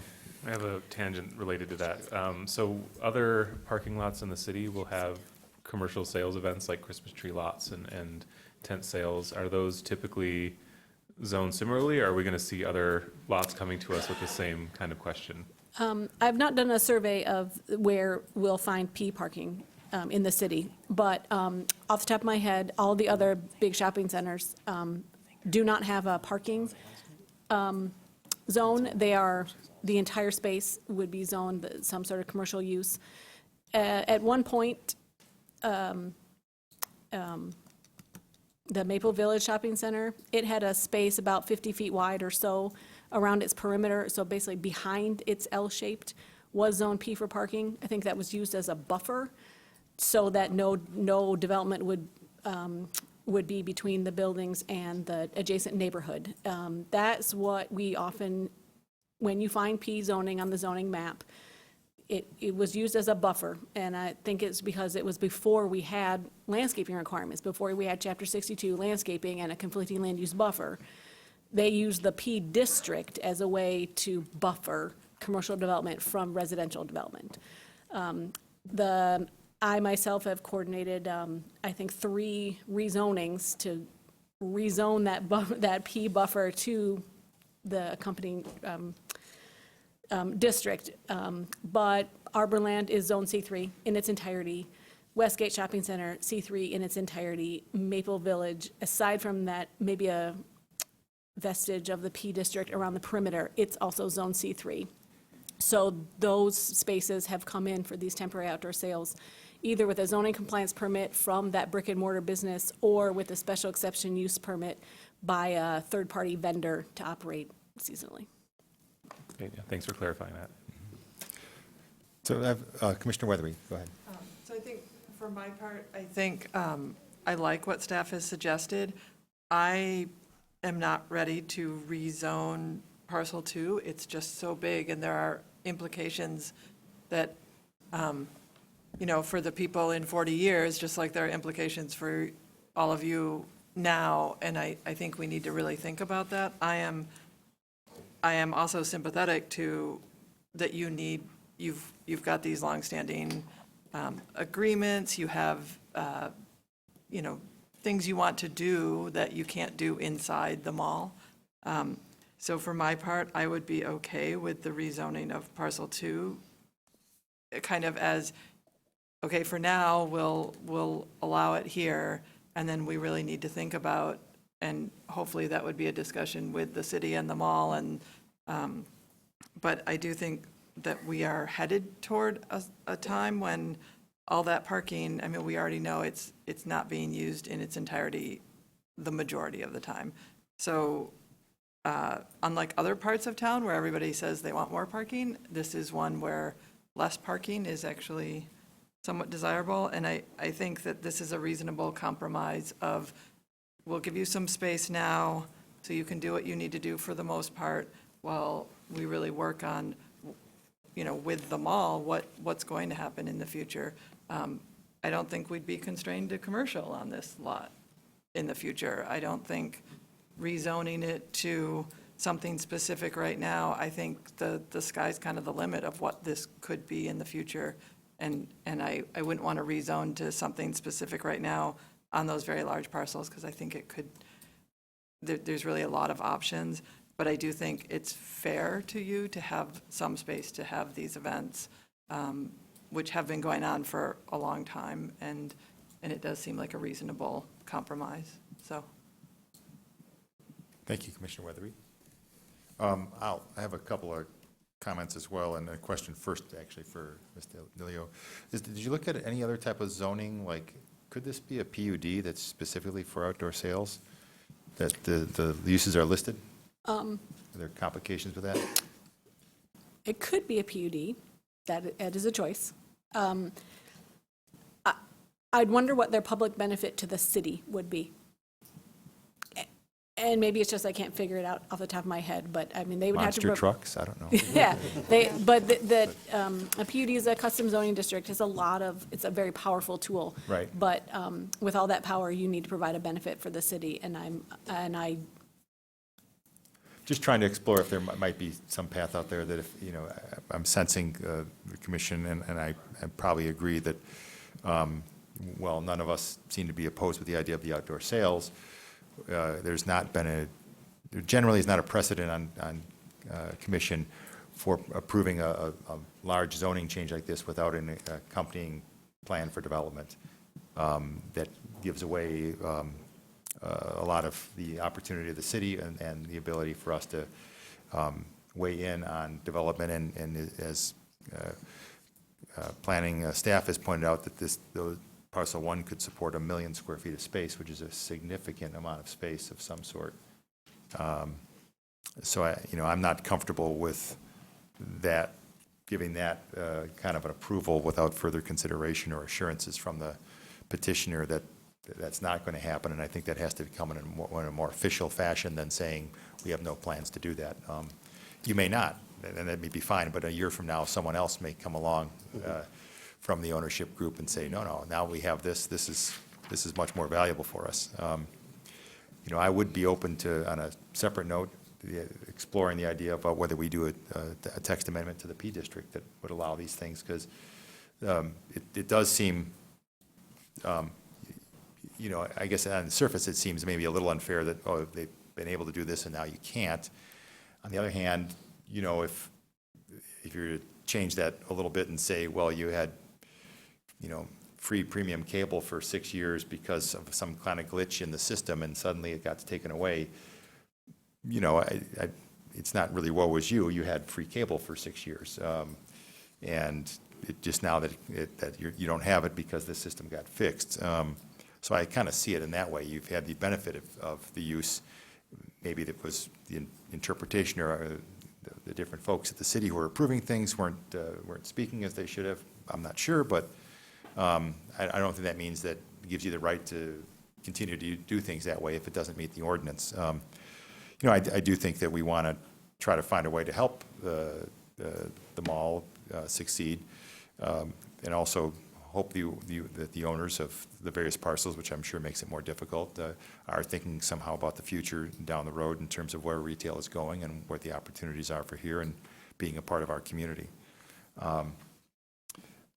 I'm kind of along with the other commissioners who have expressed the idea that Parcel 2, I'd be willing to support, but not Parcel 1 at this point. I'm seeing heads nod around that. Is that, I would hazard a guess that if we vote now, that's probably the direction this would go. And if you're comfortable with that for today, we can move ahead with that. We'll offer you the opportunity, if you'd like, to request postponement. If you want to go back and look at other options, consider it further. Well, one of the things that, I don't remember who brought it up, is a conditional zoning. How would that work, Alexis, if we were to offer conditional zoning to limit this to just outdoor sales type issues?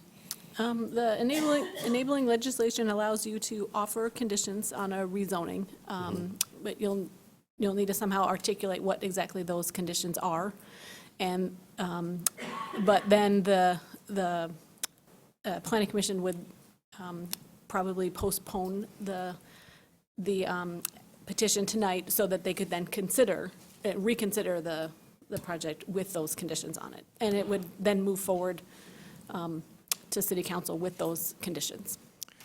I know we have had a lot of interest from community partners and area businesses. You know, we would like to, for parcel 2, at least be able to honor some of those commitments, because we haven't been able to do that in the past year and a half, and we've been working diligently to try to create a process. So I would like for that to be taken into consideration. Like I said, we do have a lot of community partners. You know, we've done things in the past with the city where we've been able to allow our parking lot to be used. Because I know the city is trying to attract tourists to the city, and so a lot of people come outside of the city of Ann Arbor to attend a lot of our events.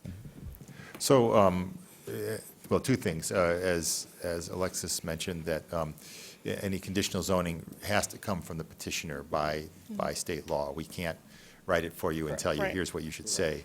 But I think you probably heard tonight that the commission, at least, and I'm thinking staff would be open to conditions that you might consider placing on parcel 1. What I think we could do this evening is we could split these two motions and vote on one of them for parcel 2 and postpone the motion on parcel 1, if that's agreeable to you, and give you some time to think about, go back and consult and see if you'd like to come back with some kind of conditions on that parcel. And that might be the easiest way forward. It gives you some flexibility to utilize the second parcel more immediately, and it gives you some time to look at the pros and cons of conditional zoning for the first parcel, and then decide if you want to come back for that. Yeah, I think we would be open to that, just because, like I said, we've kind of been on a holding pattern for the past year and a half, and, you know, we do want to honor some of those commitments. Sure. And so I think that's a good compromise to come up with. Okay. So what I'm going to do is I'm going to ask the commissioners if someone will make a motion to postpone the proposed motion for parcel 1. And Commissioner Ackerman looks like he did that in a second, Commissioner Trudeau. And we'll see if there's any discussion about this on the commission side about that postponement. Any questions or comments? Commissioner Weatherby? And this is probably part of it, but there's a conditional zoning for me doesn't necessarily mean I'm going to vote for it. There are no guarantees, So correct? just, Yeah, no, I appreciate that, and I Yeah, appreciate your time. We're not making any promises. It I depends what appreciate your conditions you come back time. with. It is a complex issue, and, you know, we've been meeting with the staff, and, you know, I'm sure this is a unique circumstance for the city of Ann Arbor. So, like I said, we want to work with the city to come up with the right resolution. At the same time, we'd like to continue forward with some of the commitments we've had. I understand, and we appreciate your patience and understanding in it, and that it is a complex issue, and that, you know, we have to consider these things not only, you know, even though this is one very large, important piece of property, it would have ramifications for other potential properties around the city, and so we do have to consider that in terms of how we treat this, not in a way that's different from how we would treat other properties. Is there any other? Okay. So all those in favor of the motion to postpone parcel 1, please say yes. Date uncertain? I think it would be to a date uncertain unless the petitioner wants to request a particular date, and I'm not sure what the agenda looks like. I know in 2 weeks it's busy. Beyond that, I'm not sure. Yeah, my preference would be a date uncertain to give the petitioner the opportunity to sort of Hash it out. the time to put together any supplemental information you want. Any members of the public who want to make sure they follow it, they have the opportunity to sign up on our sign-in sheet, and they'll be notified once it reappears in the agenda. Okay. So yes, it would be to postpone to a date uncertain. Thank you for the clarification, Commissioner Ackerman. So all in favor of that, please say yes. Yes.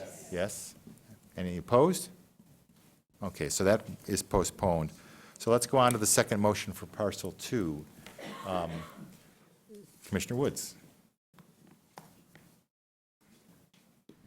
So I think Ms. DeLeo indicated that Arborland, Maple, Westgate are all zone C3. And so My question is, can you just tell us the difference between C2B and C3, and why C3 was not suggested for this parcel? C3 was not suggested primarily because there is no C3 inside of the ring road. We felt that the most natural and logical would be to extend the existing zoning district.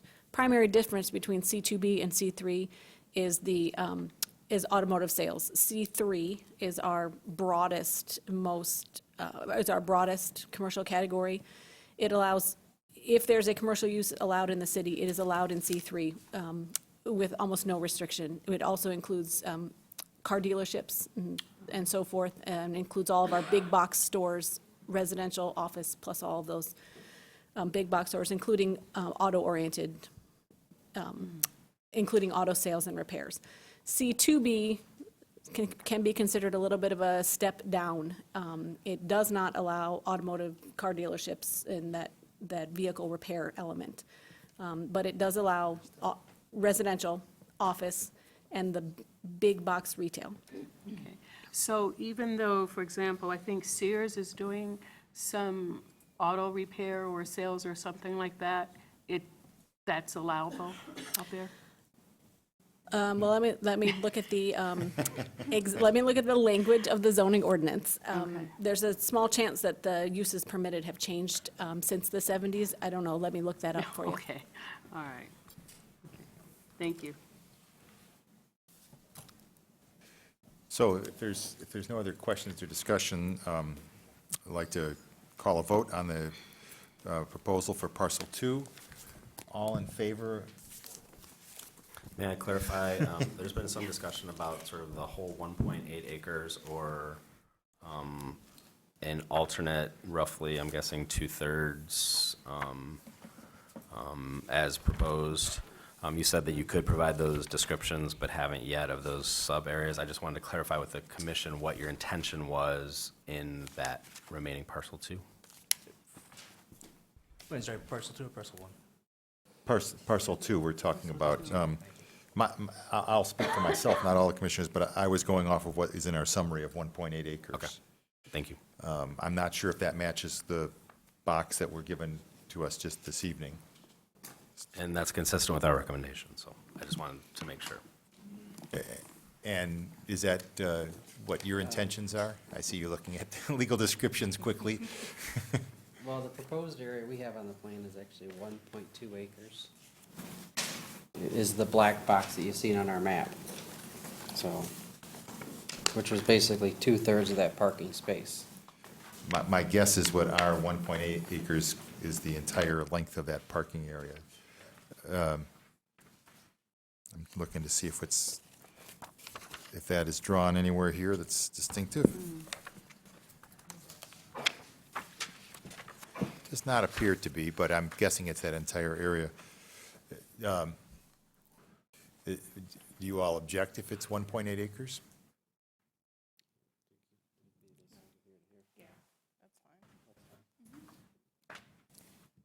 Is that, I'm looking at the commissioners now to see if that's what was anticipated in as we were going through this from your end.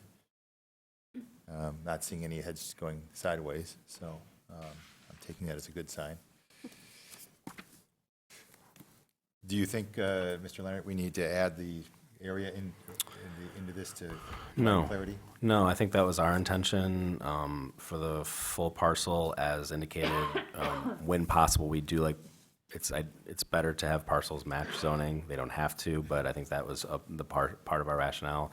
I think the full parcel provides that same balance of flexibility without committing too much of the site. The difference there, well, not, it's, I guess a roughly half an acre, maybe a little bit more, but we think for the benefit of keeping that whole parcel a single zoning district makes sense. Okay. So we'll be voting on Commissioner Briggs? I'm pretty sure I just answered it in my own head, but parking is still permitted in that, Yes. in that space, yes. Thank you. So we'll be voting on what's in our report, which is 1.8 acres would be rezoned. Any other questions, discussion?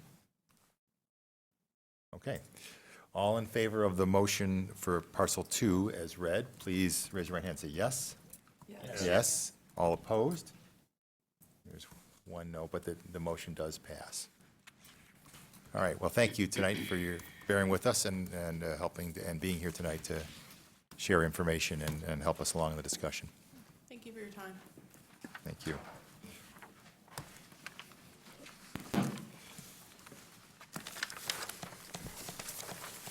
Okay. People need a break? Okay, I know that a lot of you are out there waiting for the next 4 items. We are going to take a 5-minute break to allow the commission to stretch their legs a little bit, and then we'll get back into those. So we'll start it back up approximately 9 o'clock.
please take your seats if you're sticking around, and we'll get back into things. Thank you for your indulgence there.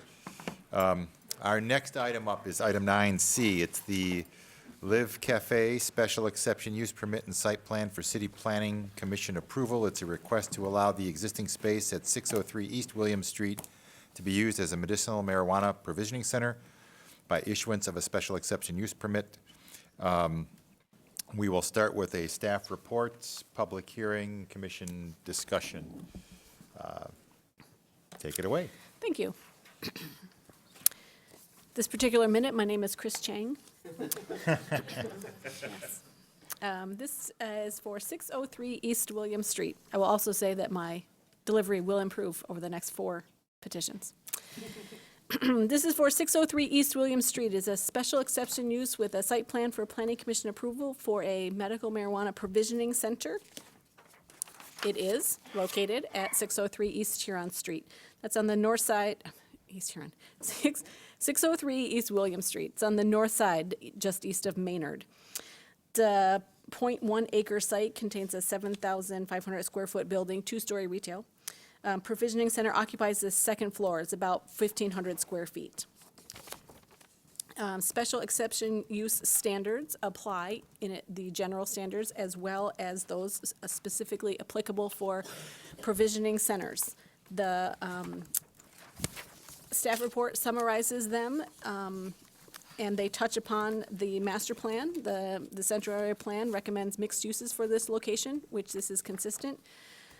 The general special exception use standards also touch on compatibility with the general vicinity, consistency with the neighborhood and not being detrimental, parking, pedestrian safety, vehicular movement and traffic, and natural features. Specific to provisioning centers, the special exception use standards address operations plan, one of which has been provided, which describes the medicine dispensing, inventory control and tracking, product storage and safety, cash handling, employee staffing, etc. Also specific to provisioning centers, safety and security must be addressed, odor control, waste disposal, and hours of operation. Regarding safety and security, the state license requires an extremely detailed and comprehensive security study. We do not ask for the particulars because our documents are open to the public, but this business will be under video surveillance and monitored daily. Odor control is addressed using airtight canisters along with air scent blowers. Waste disposal specific to marijuana-related trash will be disposed of in medical bins and follow the same practices as medical facilities, and the hours of operation are provided in the staff report. The DDA did make a comment, and they are exploring the need for a additional bike hoop in this location. If a hoop is required, the petitioner will be notified and will be required to pull all the necessary permits. Staff are recommending approval with conditions. The conditions are outlined in the proposed motion. You'll notice that almost all of the provisioning centers are coming with at least 2 conditions. The first 2 are almost universal to the provisioning centers. This one, we are suggesting a 3rd and 4th condition. 3rd, that the special exception use may occupy no more than 1,600 square feet of this building. And 4th, the petitioner will install 1 bicycle parking space in the location determined by the city by June 30th, 2018. Again, staff is recommending conditional approval. Oh, and now I'll do the presentation part. Here is the location. It's highlighted in blue. A more detailed aerial view. It is at the corner. At first I was going to say this is an upside-down site plan, but no, it is not. This is a site plan of the building. And this is a street view looking north from William and looking east from Maynard. This is the map showing where applications are, and you will see that no other proposed provisioning center is located within 600 feet of this one. And now, I recommend approval with conditions. Thank you very much for that. I'll now open a public hearing on this item. If anyone would like to address the commission, please step up to the podium, state your name and address for the record. You may speak for up to 3 minutes. Anyone? Okay. Good evening. My name is Alana Gletzer. I'm the representative of the petitioner, 603 East William. Really, I think I just wanted to introduce myself and let you know that we are here if you have any questions that need to be addressed. And other than that, thank you for your consideration. Okay, thank you. Anyone else like to address the commission on this item? Okay, seeing no one, I'm going to close the public hearing, and we'll begin by reading the rather lengthy motion, so bear with me. The Ann Arbor City Planning Commission, after hearing all interested persons and reviewing all relevant information, including an accompanying site plan, finds the petition substantially meets the standards in Chapter 55, Section 5:104 for special exceptions, and Section 5:50.1 regulations concerning medical use of marijuana, and therefore approves the Live Cafe, 603 East William Street special exception use for a medical marijuana provisioning center. This approval is subject to receiving applicable city permits for bicycle parking and is based on the following findings. 1, the proposed use will be consistent with the D1 Downtown Core District, which provides for commercial activities, including retail establishments, offices, and personal services. 2, the proposed use will not adversely impact traffic, pedestrians, bicyclists, circulation, or road intersections based on the location. This site is both near U of M and AAATA transit centers and bus stops. The intersection of East William and Maynard Streets provides access to the site, and the proposed use is consistent with other surrounding uses' traffic impact. 3, the documentation provided by the petitioner regarding waste disposal, inventory tracking, security, and other methods of operation of the facility. The provisioning center will be operated in a manner that will not have an adverse impact on the neighboring properties or area and will not have a detrimental impact on natural features. The special exception use approval is based on the following conditions. The petitioner obtaining and maintaining both a state of Michigan medical marijuana license and a City of Ann Arbor medical marijuana permit, and providing documentation to planning services within 3 years of the City Planning Commission approval date of this petition. 2, the petitioner operating a medical marijuana business at this address within 3 years of the City Planning Commission approval date of this petition. 3, the special exception use may occupy no more than 1,600 square feet of the entire building. And 4, the petitioner will install 1 bicycle parking space location determined by the city. The parking spaces must be installed by June 30th, 2018. And that the City Ann Arbor Planning Commission approves the attached site plan which demonstrates compliance with the applicable special exception use standards as no physical development of the property is proposed. Can I have a commissioner move this? Commissioner Briggs, any second? Commissioner Milstein. Before we jump into commission discussion on this one, it's come to my attention that there have been some questions about some things in the recent past about the security plan that was submitted and how it actually operates. And I think there's more time probably needed for staff and city to review that and ascertain that it does meet the requirements of the ordinance. So I'm going to ask, in the interest of time tonight, since we have a lot of things on our agenda, if anyone would consider putting a motion up to postpone this one. Commissioner Ackerman, is that? And a second by Commissioner Milstein? And we can have discussion on the postponement motion now, if we'd like. Is there anything that either of you would like to, or any other questions from commission on this in terms of that? I guess, could you just clarify and say that it's something that is not in our report that has come up since? Some events that have come up that may have involved AAPD and so forth surrounding the property, and so want to let those things play out. I see a puzzled look on your face. Very, yes. I don't know if you want to, I invite you up to the podium if you'd like to ask a question about it. I don't know a lot of information about this, but I think it might be better to try to deal with this and let the issues get resolved. Sure. I believe, so my name is Martin Comoro, 603 East William Street. Okay. I just want to ask a question first, so we don't go down the wrong path. Are you saying that the plan that was submitted in terms of the security on site is the issue, or are you saying it's something totally different? Because the plan that was submitted mirrored the state statutes in terms of what is required. So that was pretty much verbatim as to how we were gonna handle security on the site. So is that an issue that you're referencing? From my understanding, it's an issue about the implementation of how that plan occurs with the, in terms of how the facility is operated. Okay, yeah, definitely confused, so I I'm not could use sure. some clarification. I'm not sure I'm not sure exactly what you're referring to exactly. I think you mentioned you mentioned PD, something involving recent events with PD. Is that what you? I heard there's some, I've been told there are some conflicts over how the facility is operated between the ownership. Got it. Okay. All right. Now we're talking the same language. That starts to impact potential security concerns for the community. I can address that, yeah. It was actually a family matter, and there was a dispute temporarily for a very short period of time over ownership that has been 100% resolved, documented.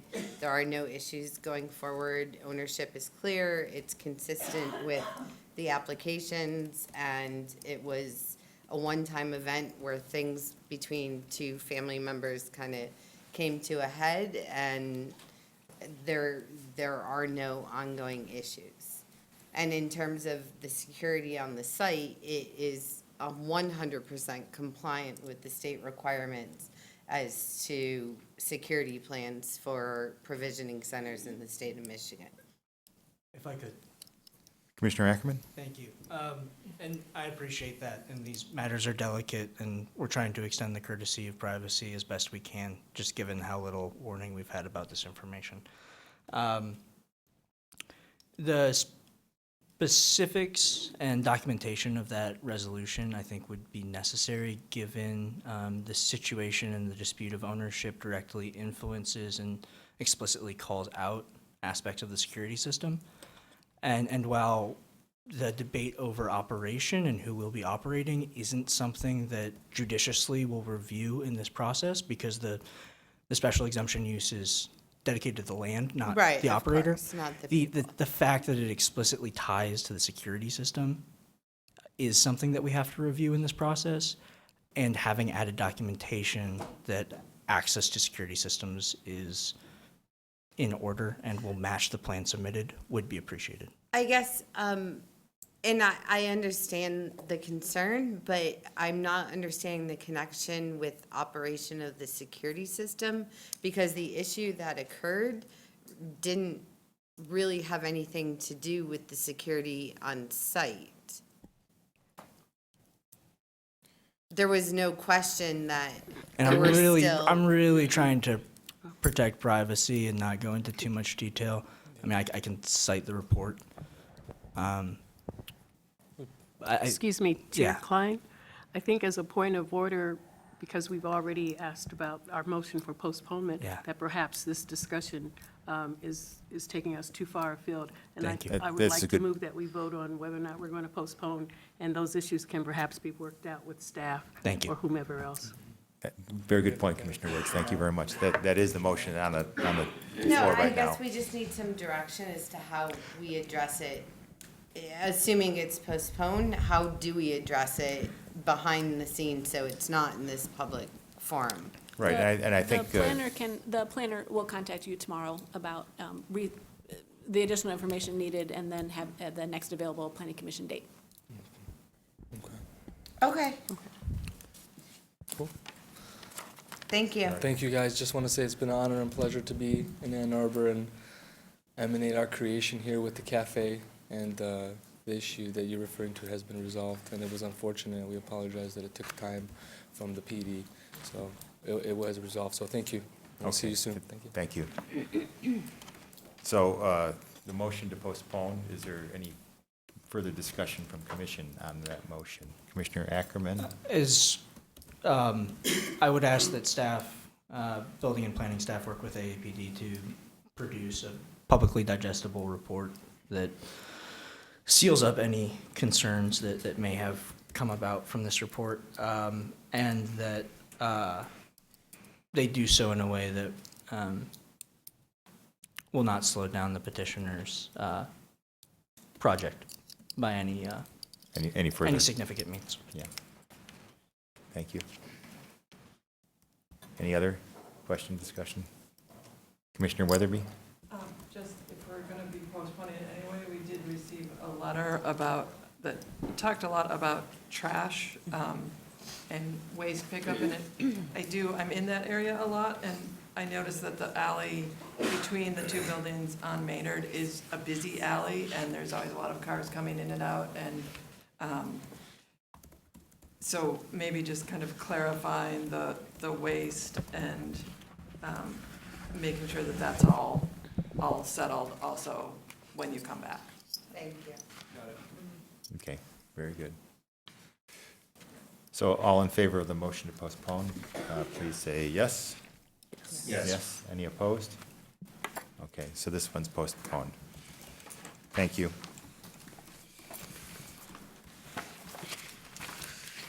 We're going to go to our next item, which is 9D. It's the Greenstone Special Exception Use Permit and Site Plan for City Planning Commission approval. It's a request to allow the existing space at 338 South Ashley Street to be used as a medical marijuana provisioning center by issuance of a special exception use permit. We'll start with a staff report again. Thank you. Are you still Mr. Chang, or are you? I'm back to being Alexis right now. Okay. Yeah. This is 338 South Ashley Street. It is located on the west side of Ashley, just north of William. The petitioner is seeking special exception use approval to operate or continue operating a medical marijuana provisioning center in the existing building, Zone D2. It's a 2,600 square foot site, contains a 1,000 square foot, two-story retail building constructed in 1909, and the provisioning center occupies the entire building. The touching upon the special exception use general standards and specific to provisioning centers. The master plan calls for the site to be zoned for downtown interface and active street level uses, which has been satisfied. General standards also touch upon the compatibility with the general vicinity, consistent with the neighborhood and not detrimental. Parking, pedestrian safety, vehicular movement and traffic, and natural features. Specific to provisioning centers are the operations plan. One has been provided. It describes the patient workflow, employee workflow, storage and deliveries, packaging and product tracking, cash handling, staff hiring and training, and opening and closing. A safety and security plan is also required, and one has been provided as before. An abbreviated security plan has been requested by the City of Ann Arbor. It describes an alarm and surveillance system, facility security, and policies and training to prevent or mitigate any breaches. Also, regarding odor control, a plan has been provided. The applicant has stated the entire building is equipped with constant, continuously running charcoal carbon fans to control and eliminate all odors from leaving the building. Their waste disposal plan indicates that medical marijuana waste will be made into an unusable form, tracked and disposed of security, and hours of operation are addressed in the staff report. As you are familiar, it is a long proposed motion, contains, addresses the general standards as well as conditions specific to provisioning centers. Staff is not recommending any additional besides the two universal conditions. We are recommending approval with those conditions. Be happy to answer any follow-up questions. Okay. Thank you, Ms. Delio. We're done with the staff report. I will open up the public hearing on this item. If you'd like to address the commission, please step up to the podium, state your name and address for the record. Good evening, Chairperson, members of the Planning Commission, staff. My name is Stephen Esty, and my address is 2723 South State Street. I'm with Dykema, representing the petitioner here this evening, and I have with me Lance Boldry, who's also a member of our firm. Also with us is Harold Remlinger with Design Team Plus, and then we have a member of the petitioner's LLC that owns the property as well to address any questions. I don't intend to go over anything additional to what the planners have done, and they've done a very thorough review of this. I believe that our materials indicate that we've met all the criteria of the ordinance. I would point out this is a facility that has operated for the past 18-plus months with no issues. We have submitted some additional materials. I think there was a realtor's letter that indicated that the values in this area have actually increased. They've made some significant improvements to the property. I believe it was formerly a barber shop, if I'm correct, before it went vacant and then became the current use. So it's an existing business entity in the community that wants to continue to operate, trying to get into zoning compliance under the new ordinance. And we're seeking your approval here tonight, consistent with staff's recommendations. All right, thank you. Would anyone else like to address the commission on this item? Okay, seeing no one, I will close the public hearing and read once again the lengthy motion. This is required by, or else I wouldn't put you all through this. The proposed motion reads, the Ann Arbor City Planning Commission, after hearing all interested persons and reviewing all relevant information, including an accompanying site plan, finds the petition substantially meets the standards in Chapter 55, Section 5:104, special exceptions, and Section 5:50.1, regulations concerning medical use of marijuana, and therefore approves the 338 South Ashley Street special exception use for medical marijuana provisioning center. This approval is based on the following findings. 1, the proposed use will be consistent with the D2 Downtown Interface District, which provides for commercial and retail activities, as well as office and residential uses. 2, the proposed use will not adversely impact traffic, pedestrians, bicyclists, circulation, or road intersections based on the location. South Ashley Street provides adequate access to the site, and the proposed use is consistent with other surrounding uses' traffic impact. 3, through documentation submitted by the petitioner regarding waste disposal, inventory tracking, security, and other methods of operation of the facility, the provisioning center will be operated in a manner that will not have an adverse impact on the neighboring properties or area and will not have a detrimental impact on natural features. This special exception use approval is based on the following conditions. 1, the petitioner obtaining and maintaining both a state of Michigan medical marijuana license and a City of Ann Arbor medical marijuana permit, and providing documentation to the planning services within 3 years of the City Planning Commission approval date of this petition. And 2, the petitioner operating a medical marijuana business at this address within 3 years of the City Planning Commission approval date of this petition. And that the Ann Arbor Planning Commission approves the attached site plan, which demonstrates compliance with the applicable special exception use standards, as no physical development of the property is proposed. Can I have Commissioner move this? Commissioner Ackerman, Commissioner Milstein, I'll get you next time, Commissioner Williams. He was just a little faster. Commission discussion, Commissioner Ackerman. Thank you. I intend to support the special exemption use. I think both the petition and review were thorough. I want to just quickly address what just happened before the room clears up. I want to reassure folks in the industry that the Ann Arbor Police Department is committed to ensuring that your employees and your patients are safe at all times. The specifics of the last review were so directly tied to review of special exemption use that it was prudent to discuss and have a conversation. But if you are in this industry, please be reassured that the Ann Arbor Police Department is, again, committed to your safety, your employees' safety, and your patient's safety. Thank you, Commissioner Ackerman. Other questions or discussion on this petition? It does seem like they've been operating here for about 18 months, not been aware of any issues around that. And Commissioner Milstein? I walk by here multiple times a week, and I had no idea they were in existence. When I got the postcard in the mail saying that they were there, I had no idea. So nor had I.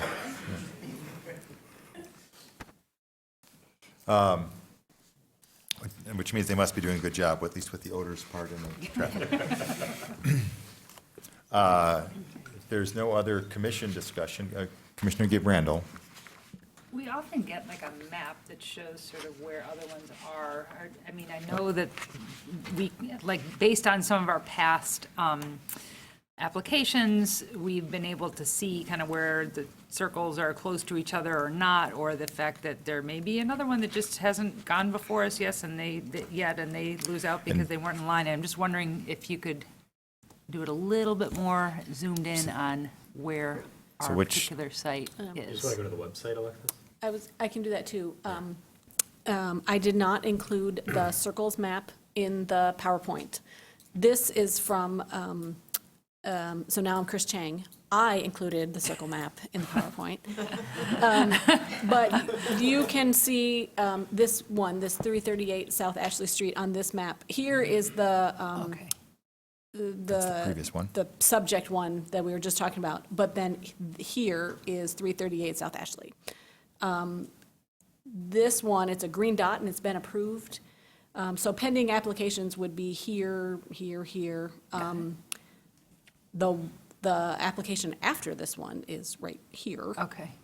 But this will help you, here's the map for the current case before you, the 338 South Ashley. And Chris Chang will be sure to yell at Alexis DeLeo back in the office for not including it in the PowerPoint. I can, although Mr. Leonard is correct, I can go to the website right now if it's desired. This is fine. I just was curious to see kind of how, we have a lot of these before us, and I can't automatically come up with 600 feet in my brain. So it's helpful to get the big picture here of what we're looking at. So thank you. And I do have a question actually showing this. So some of these yellow circles or ovals, and maybe they're distorted, overlap each other. Ha-ha. I can answer this now after having a panic attack this afternoon. Thank you. Because it might appear as if we're not following our rules. Yes. Yeah. These circles are 600-foot buffers, and so the buffer areas are permitted to overlap. But you'll notice that within the buffer around, well, the subject, within the buffer for 333 South Ashley, there is no other dot. Okay. You can't have a dot share this in the circle, but the buffer areas may overlap, but the buffer areas may overlap. Okay, thanks for that clarification. That was something I was going to ask about. Seems like everybody. Any other commission questions or discussion on this petition? Commissioner Weatherby. Just in this case, we did get a really nice letter from the neighbor, and I would like people to look at this letter, and this is a really great letter, and it's very helpful when you worry about how the neighbors will feel. I do think it's a lot easier for us to feel confident in these when we know that people nearby support it. So I just wanted to call that out, because when reading it, I was like, wow, this is really good and helpful, so. Yeah. I'm glad you mentioned that, Commissioner Weatherby, and I would certainly commend anyone applying for this special exception kind of use or others to talk to your neighbors and ask them for their support in a way that, whether it can be an email that's sent to planning staff, but that does go a long ways with commission in terms of looking at these, if it's apparent that you have support of your neighbors, as opposed to someone sending a message that says, these people have been terrible, please don't approve it. That definitely gets noticed as well. So I would suggest that to any folks watching who are going to come forward for this. If there's no other discussion, we'll have a vote. All in favor of the petition as read, please say yes. Yes. Yes. Any opposed? So it passes unanimously. Thank you very much.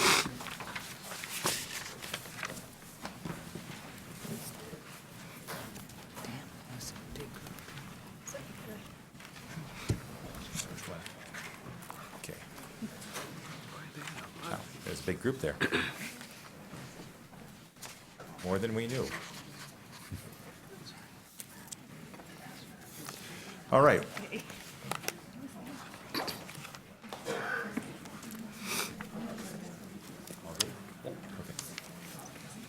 We'll go on to our next item. It's 9E. It's Green Planet Special Exception Use Permit and Site Plan for City Planning Commission approval. A request to allow the existing space at 700 Tappan Street to be used as a medical marijuana provisioning center by issuance of a special exception permit. And again, we will start with the staff report by Alexis Mrs. DeLeo. DeLeo? Yes. Okay, good. I'm here for the rest of the night. This is the 700 Tappan Street, special exception use with site plan for planning commission approval. It is located at 700 Tappan Street, which is at the corner of Tappan and Monroe, the southwest corner of Tappan and Monroe. Petitioner is seeking special exception use approval to continue operating a provisioning center in an existing building within a PUD zoning district. It is the Casa Dominic's PUD zoning district, which, whose supplemental regulations were adopted in 2009. The supplemental regulations allow, among other uses, groceries, prepared foods, and beverage sales, which was interpreted by the ZBA to include retail uses and thus a dispensary, which are now called provisioning centers, with special exception use approval. It's a 2,500 square foot site that is part of the half-acre or 26,000 square foot PUD district. The two-story building was originally a single-family dwelling constructed in 1850. It's currently a provisioning center, as I mentioned.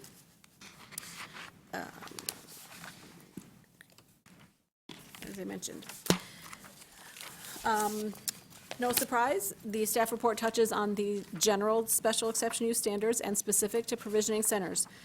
The master plan, for a general standard, the master plan The master plan seeks to guide the city towards sustainability, conservation, increasing livability, affordability, transportation choices, and dense mixed uses on vibrant, active, friendly streets, and there is no site-specific recommendation in the land use element for this site. Standards also touch on compatibility with the general vicinity. We note that there was a grocery store on this block in 1959, even as it was zoned R4C. And then a restaurant was opened shortly thereafter. It became the famous Casa Dominic's Cafe. 700 Tappan Street, it's unclear when it became a medical dental office, which was its prior use, but medical dental offices were a permitted principal use in the R4C district when it was first established in 1963. So this history of non-residential uses on the south side of Monroe suggests a provisioning center would be compatible with the general vicinity and the neighborhood. Standards also touch on consistency not being detrimental. Parking, we do have a comment here. The PUD district calls for a minimum of 2 and a maximum of 10 vehicle spaces to be shared by all uses within the half-acre district. Bicycle parking requirements are also addressed district-wide. Pedestrian safety is also a standard, as well as vehicular movement and traffic and natural features. Specific to provisioning centers, requirements for an operations plan, which one has been provided, describing the intake, storage, and packaging, patient consultations, and cash handling. Regarding a safety and security plan, again, the city does not require a detailed plan. An abbreviated plan has been provided that describes the facility layout, restricted access areas, physical barriers, and electronic surveillance systems, operational procedures, and safety. Order control must be addressed and has been by airtight containers and packages and a air purifier in the packaging room. Waste disposal is a requirement and has been addressed in that medical marijuana waste will be reported, rendered unusable, and disposed of in a dumpster for landfill purposes. And hours of operation are addressed in the staff report. Again, there are in the motion, we discuss the findings for approving these special exception use in general, and we suggest conditions. In addition to our 2 universal conditions, we suggest a third, that the petitioner will remove the curb cut and pavement in front of the yard and restore the curbing and lawn extension as required by the Casa Dominic's PUD supplemental regulations for the first site plan approved by June 30th, 2008. This requirement is this condition is suggested because, as alluded to, specific in the PUD supplemental regulations, which were approved with an area plan or a PUD conceptual plan, that was is basically the master plan for the PUD district. There has been no subsequent site plan for this zoning district because no development was proposed at that time of the establishment of the PUD. But it was in there that the first site plan would bring the site into conformance with its own PUD supplemental regulations. Staff is recommending conditional approval, and I can answer any additional questions if needed. Thank you very much. So we'll now open the public hearing on this item. If you'd like to address the commission, please come up to the podium and state your name and address for the record. You may speak for up to 3 minutes. Good evening. My name is Jonah Copy. I'm 225 Briarcrest, a 4th Ward resident. Thanks so much for all the work you're doing on this. I'd like to speak in support of Green Planet and their special exception use. I'd like to note that they were one of the original recommended for licenses in 2011 when the city began this process. They've also been founding members of the Ann Arbor Medical Cannabis Guild ever since that time. 2010 is when that was formed. I know that they are very good people and also very compliance-oriented. So I think they are an excellent addition to the city, or rather just maintaining their current status of operating their business. And I thank you for your time, and I hope you consider their special exception use.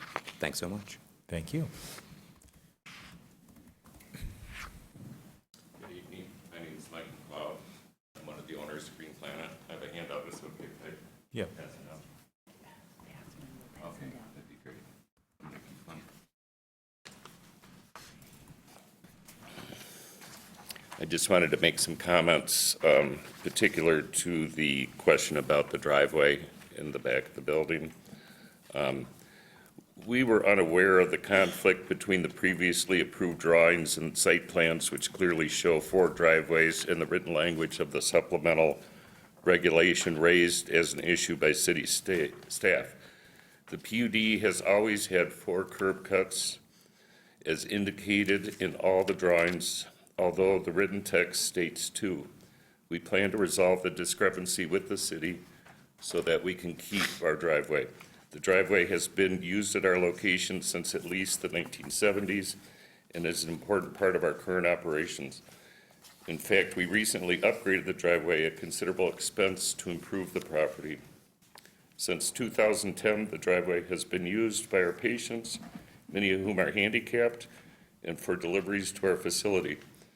The driveway has also been used for many years by our neighboring residential tenant who lives at 814 Monroe. We request that the Planning Commission remove this requirement from our application. If the Planning Commission won't resolve the issue, we would request that you adjourn the hearing to allow us more time to review the request by city state to remove the driveway. City staff only notified us of this issue Friday at 7:30 in the evening. So.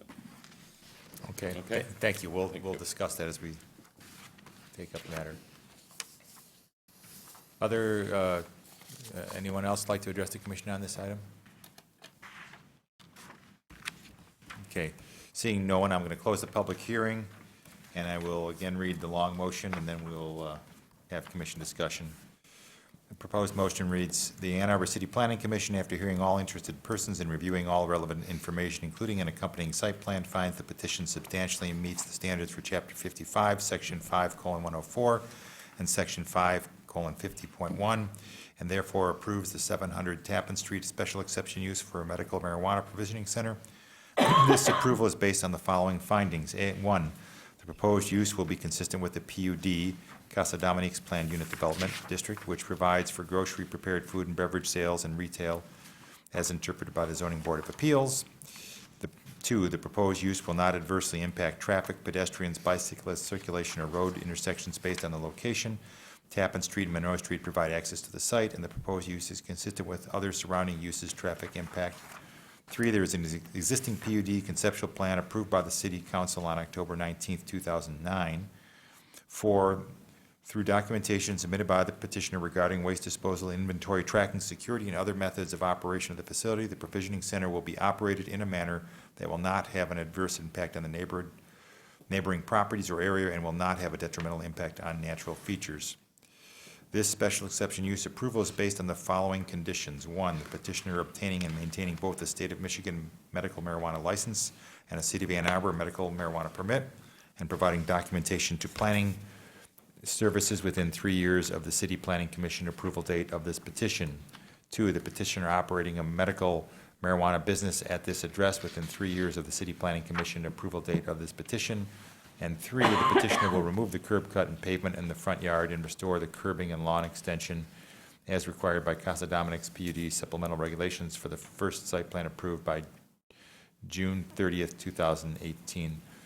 and that the Ann Arbor Planning Commission approves the attached site plan which demonstrates compliance with the applicable special exception use standards as no physical development of the property is proposed. Can we have commissioners move this, and then we can begin discussion? Commissioner Milstein, and seconded by Commissioner Ackerman. Commissioner Weatherby didn't even try. So, commission discussion, I guess I'm going to start on this one and raise the issue brought up by the petitioner and some apparent actual things in the language of the proposal that seem a little bit confusing relative to, the proposal says in the last statement, no physical development of property is proposed, yet we ask them to undertake physical development of the property. And I don't know if that's just am I conflating two statements that shouldn't be thought of together, or is that something we need to better clarity on in terms of a motion? The point 3 of the also notes that the curb cut and pavement is in the front yard. From the picture, it appears to be in the side yard. Are we talking about the same curb cut and paving, or? Yes, yes. The first, the motion could perhaps be clarified. No additional floor area is proposed, and no structures are proposed. Okay, so that's by physical development, that's what we're referring to. Okay. Well, in the zoning ordinance, there's no such thing, well, this is a corner lot, and so that has two front yards. It has two front yards. This is Tappan Street frontage, and this is its Monroe Street frontage.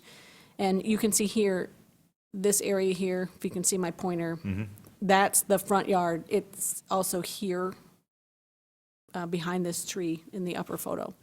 And then here's the driveway. The driveway leads to just behind the extension of the front wall of the building. Staff has suggested that when looking at and shame on me, I did not include, well, here you go. This is the Dominic's PUD district. And like I said, it's about a half acre. There are four curb cuts to it. The PUD regulations, I believe, say a total of 2, one on Monroe. And there are 2. Here's one, here's the other. So in terms of district-wide, staff suggested that this 1 to 700 is most logical to close. Although it's very important to this particular business, it only serves this business. The other curb cut serves multiple businesses in the PUD district. However, as written, it doesn't specify which one. It just says one curb cut to Monroe is permitted. So to follow to the letter of the PUD as was written in 2009, is that there should only be one curb cut to Monroe. And so this was an existing prior to that? Is that the building was certainly existing prior. The driveway was existing prior. But it was part of the approval of the PUD, and the benefits of the PUD were for pedestrian-oriented mixed uses that had consolidated and limited numbers of curb cuts. Okay. Can you speak to the history of it? If you would come up to the microphone. There's actually 4 curb cuts. There's correct. There's one on Tappan, as well as Oakland, and the 2 in Monroe. There seems to be a discrepancy when the PUD was passed. I believe it was 2009. 2 of the curb cuts go in behind Dominic's, which they use for deliveries. It's like a circular. And when you read it, it sounds like in the text version, they're talking about those 2 that extend through the property. The text part doesn't mention the other 2 curb cuts, which are driveways on 2 of the different buildings, one being ours. And all the drawings, though, that were approved as part of the PUD show the curb cuts. So it's not clear, apparently, when it was originally written. But we've always used it. It's never been mentioned by the city to us. Not only do we use the driveway goes up the back, and we can park next to our building, or the resident that's adjacent to us is a residential property. They use that driveway for their residential access. Okay. If that helps. Well, I mean, it helps explain, a little bit of the history. I mean, it seems like probably this is not something that we're going to be able to resolve at the table here this evening, because it might, I guess, go back and checking records and verifying some things. And Exactly. so that, my guess is it probably would be best for us to postpone this item and give you some time to work with city staff to hopefully resolve it to Okay. satisfaction. Yeah, we Is just that- found out about it, and I had several discussions, and it seems like there's an inconsistency in how the PUD was originally written. And I think that does happen on occasion because they're very complicated documents. I'm sure.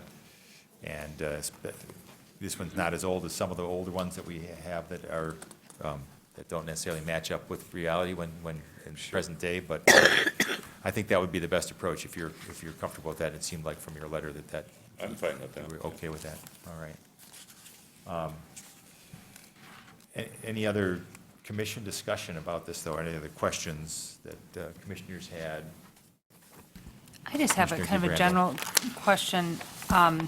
Ms. Dilly, if you could explain, when the petitioner talked about clients using the driveway, some of whom are in wheelchairs, it just made me think, just a second, how do you deal with ADA with all of this? And I didn't see anything in the site plans that indicated that there was a ramp anywhere. And could you just describe how the city handles these sorts of situations where normally if they had been touching the building in any way, they need to bring it up to compliance, but so the person in wheelchair can kind of pull up, but they can't necessarily go up the stairs into this building. But it's basically, unless they're changing anything, there's no ADA compliance stuff that they have to adhere to, correct?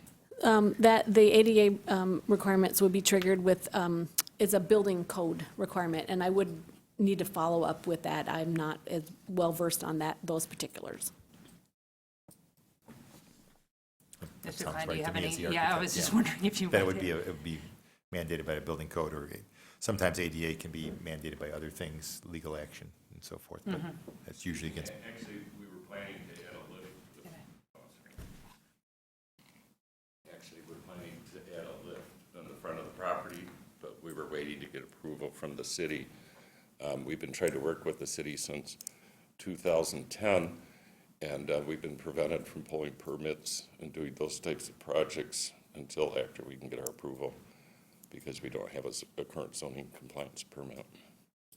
But there are also all degrees of, different degrees of handicap. Right. We have a lot of patients that have canes and things like that. Sure. Right. Thank you. I would entertain a motion for postponement. Commissioner Milstein and Commissioner Weatherby seconded. Got the hand up there fast. Any discussion on the motion to postpone? Okay, seeing none, we'll vote on that. All in favor of postponement, please say yes. Yes. Yes. Any opposed? No. Okay, this item's postponed. We didn't set a date because I think we'll let you work with staff to resolve the issue to hopefully everyone's satisfaction and come back to us.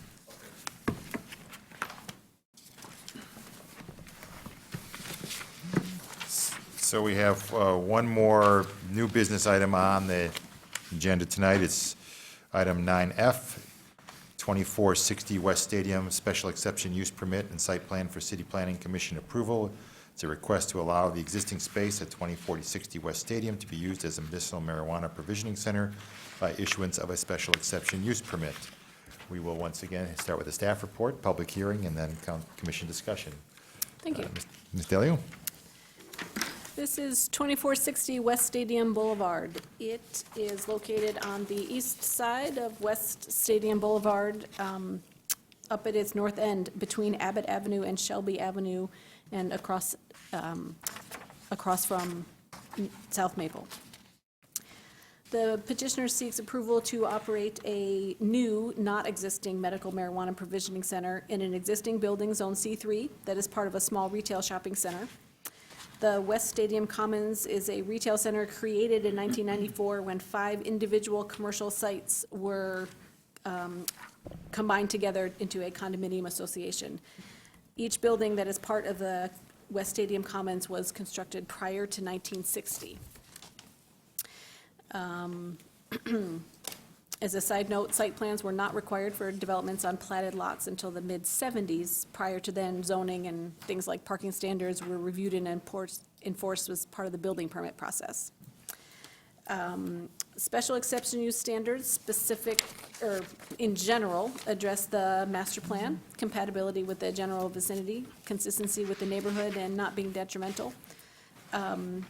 Parking, pedestrian safety, vehicular movement and traffic, and natural features.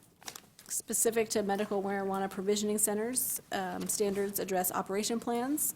One has been provided for this site, which describes how to run the sales software. Safety and security plan, the applicant has provided a brief security plan that describes the physical security, employee and contractor vetting, alarm and surveillance systems, and inventory storage. Well, regarding the standard for odor control, the applicant has a statement about how odor mitigation will be achieved by creating negative air pressure throughout the facility and using charcoal air filters. Regarding the standard for waste disposal, they will be making medical marijuana waste separated from general waste and rendered into an unusable and unrecognizable form, tracked and disposed properly. Staff report addresses hours of operations.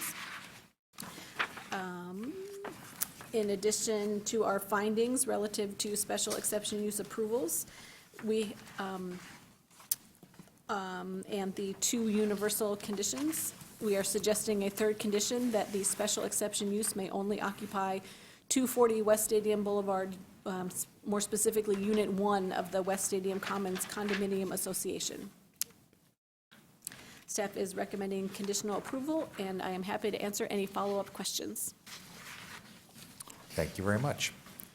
We'll now open a public hearing on this item, so if you'd like to address the commission on this item, please come up to the podium, state your name and address for the record.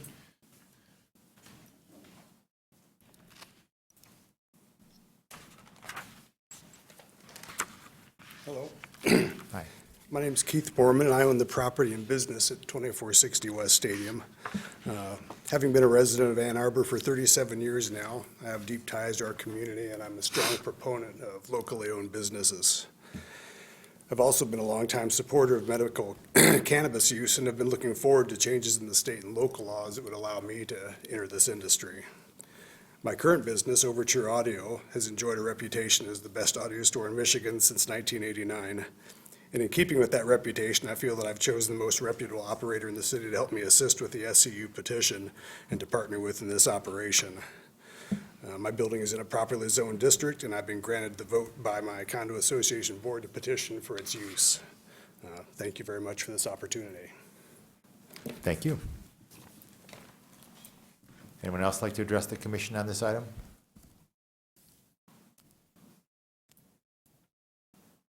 Okay, seeing nobody, I'm going to close the public hearing, and we'll once again read the long motion, and then we'll have commission discussion.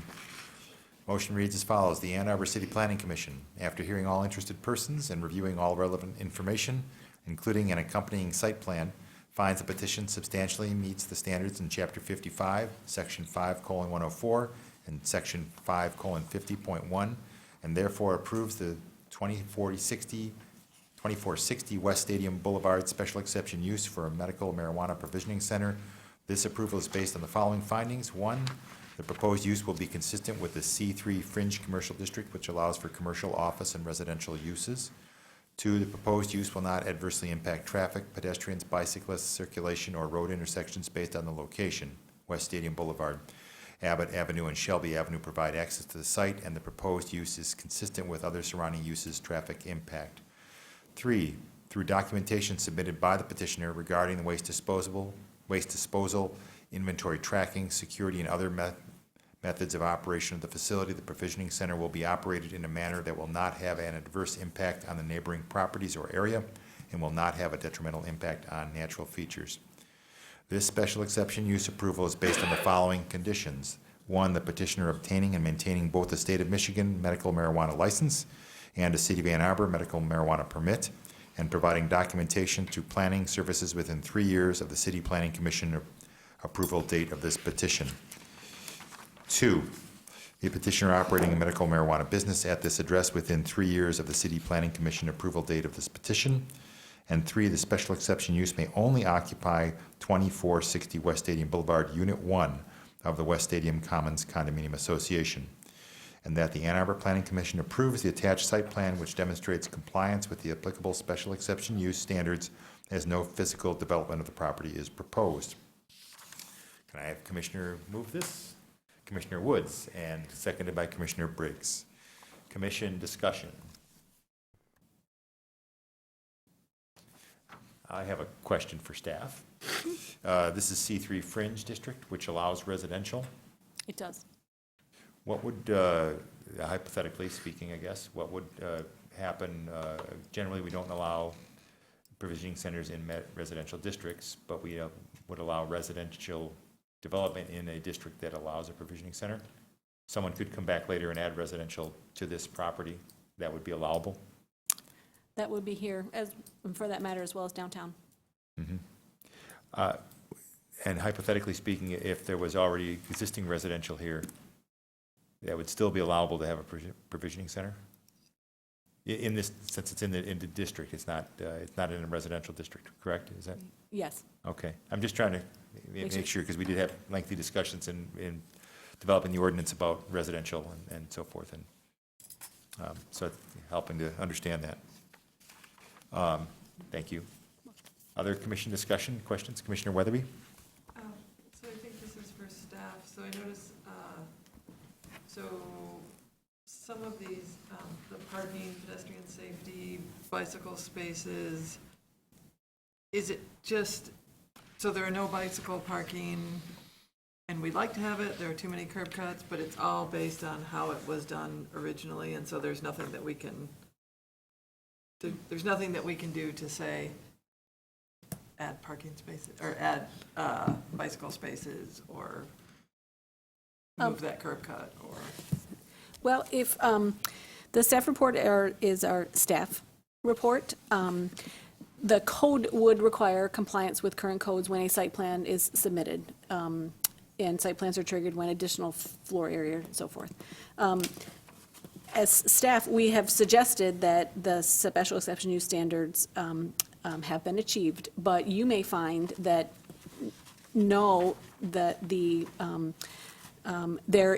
that it does not provide adequate vehicular parking or bicycle parking to meet the standards, and that spaces must be provided, and you can add providing such spaces as a condition. Similar, the commission's findings may be different from staff's. Just because I know that we've requested bicycle parking on other ones, and I'm just, And that stood out to me. there are some provisions to add bicycle parking without invoking the full site plan review. So if that's something you'd like to explore, we could look at that as well. Commissioner Gibrandl? I guess just to further clarify, so why was it added on some of the others and not for this? I think that perhaps because some of the others were downtown, and there's a greater percentage of bike users who, customers who use bikes. But if the commission feels differently, if there are no differences, then such a condition may be added. I guess I'm just, because I know the one on Jackson that is in kind of an equally bike hostile environment. In fact, this one's probably more compatible because there are actually bike lanes. I don't know if I would really use them or not because it's a really busy road, but that section of Jackson was even worse, and yet you were requesting that they be used there. So I guess as we're sort of initiating these and figuring out where opportunities are, I just would want us to be consistent, I guess, with how we're handling this. And so it only seems fair that if we're saying we're doing this, that we should do it in kind of an equal way unless there's some compelling reason to not do it, I guess would be my thought. So a couple options. You could certainly postpone it, and we could explore what the bike parking requirements normally would be for this site to apply a similar standard as we did for Jackson, or perhaps if the petitioner was agreeable, you could even add it as a condition for staff to work with them on identifying some level of additional bike parking to that.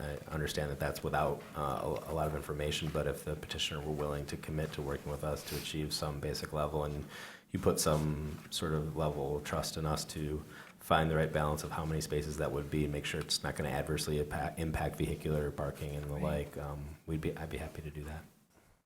I guess I would be for that if other commissioners would be in support of that. We'd be happy to discuss that with you. There's a spot in front of the store right now that would be a pretty logical place for bike parking, so we would not have a problem with that issue. Okay, thank you. So we would then plan on perhaps a motion to amend, to add a third condition, which is to work with staff to determine an appropriate number of bike parking spaces. Is that the correct terminology? It does list 6 bicycle parking spaces are required for this recent retail center, but none exist. Because it's replacing existing retail under parking, the requirement to comply with the current parking standard is not triggered. But 6 might be a good. That would seem like a good basis, since it's... Proposed condition 4 might read, the installation of 6 bicycle parking spaces on the site in compliance with city standards. They're shaking their head yes, and it seems to... Can I ask the commissioner to move that amendment? Commissioner Weatherby, second. Commissioner Briggs, that's our biking person, or maybe I should give Randall, since you brought it up, I'm sorry. Yeah, I would envision these being Class C spaces likely, they'd probably Yeah. just be open. Yes. Yeah. Okay, Class C. So 3 hoops. Any discussion on the proposed amendment? Okay, so we'll vote first on the proposed amendment. All in favor of the amendment as read by Mr. Leonard? Do you need somebody to move it in second? We just did. Oh, I'm sorry. Who was it? Commissioner Weatherby moved and seconded by Commissioner Briggs. Sorry, I was admiring my motion. It's very nicely written, I must say. It's the best one I think we've written tonight, you've written tonight. So all in favor of the amendment, please say yes. Yes. Yes. Any opposed? Okay. So we have officially amended our initial motion. Are we ready to vote on the overall motion? All in favor of the motion as amended, please raise your right hand and say yes. Yes. Yes. Any opposed? So it passes unanimously. Thank you very much. Thank you for your flexibility in working with us on that.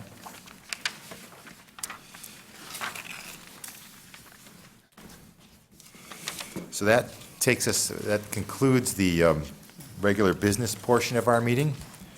We have 3 items left, which probably will not take much time. The first is audience participation. This is a point for anyone in the audience who would like to address the commission on any item whatsoever, whether it was on a public hearing or anything at all. We've had people talk about all sorts of things at Planning Commission. So if anyone would like to, please come up to the podium. You may speak for up to 3 minutes. Something to say. Hi, Nicole Milton. I'm actually visiting here with your meeting, and I just wanted to say you guys are so organized, and you work well together, and I've been at other hearings, and I've seen them go all types of ways. So I just want to say you do a really good job. Oh, thanks. This is one of our better ones. Staff does a great job, actually. Anyone else like to address the commission? Taking more compliments. Okay, so we'll go on to item 11, which is commission proposed business. Is there any commission proposed business? Is there anything you want to talk about on retreat, or is that for later? Or No, I'm still putting the finishing touches on our date, and I hope to put together an interesting couple hours for our retreat, probably in April, it looks like, late April. I anticipate devoting the bulk of our time to what we have affectionately referred to in the past as Zorro, now UDC 2.0. So I'd really like to spend a little bit more expansive time about all the various things that we've heard from the public and petitioners and yourselves about, as a reminder, UDC is really just reorganizing our existing standards, not changing a lot. Doesn't mean there's not a lot of desired changes to approach. So I'd really like to delve into that and then a couple of other activities. Great. Well, we'll look forward to getting a date locked in and getting to the retreat. Commissioner Briggs.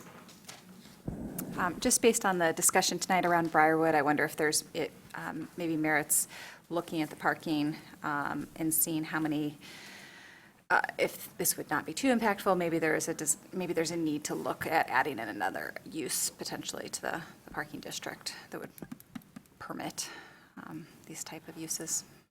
And that's a good point. That may be something we put on the list for ORC to take a look at as a first step, after staff has a chance to look at it, of course. Commissioner Ackerman?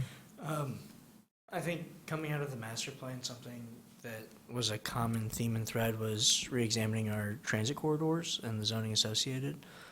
So any update and next steps around transit-oriented development, I think would also be great, especially because one of the areas we're looking at is immediately proximate to Briarwood. So, Right, yeah, it seems like that would be something, and even Briarwood itself at some point in the future might be considered a potential candidate for transit-oriented development.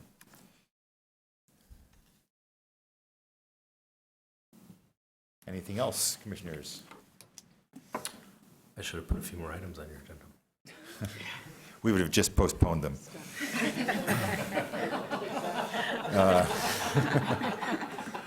So true.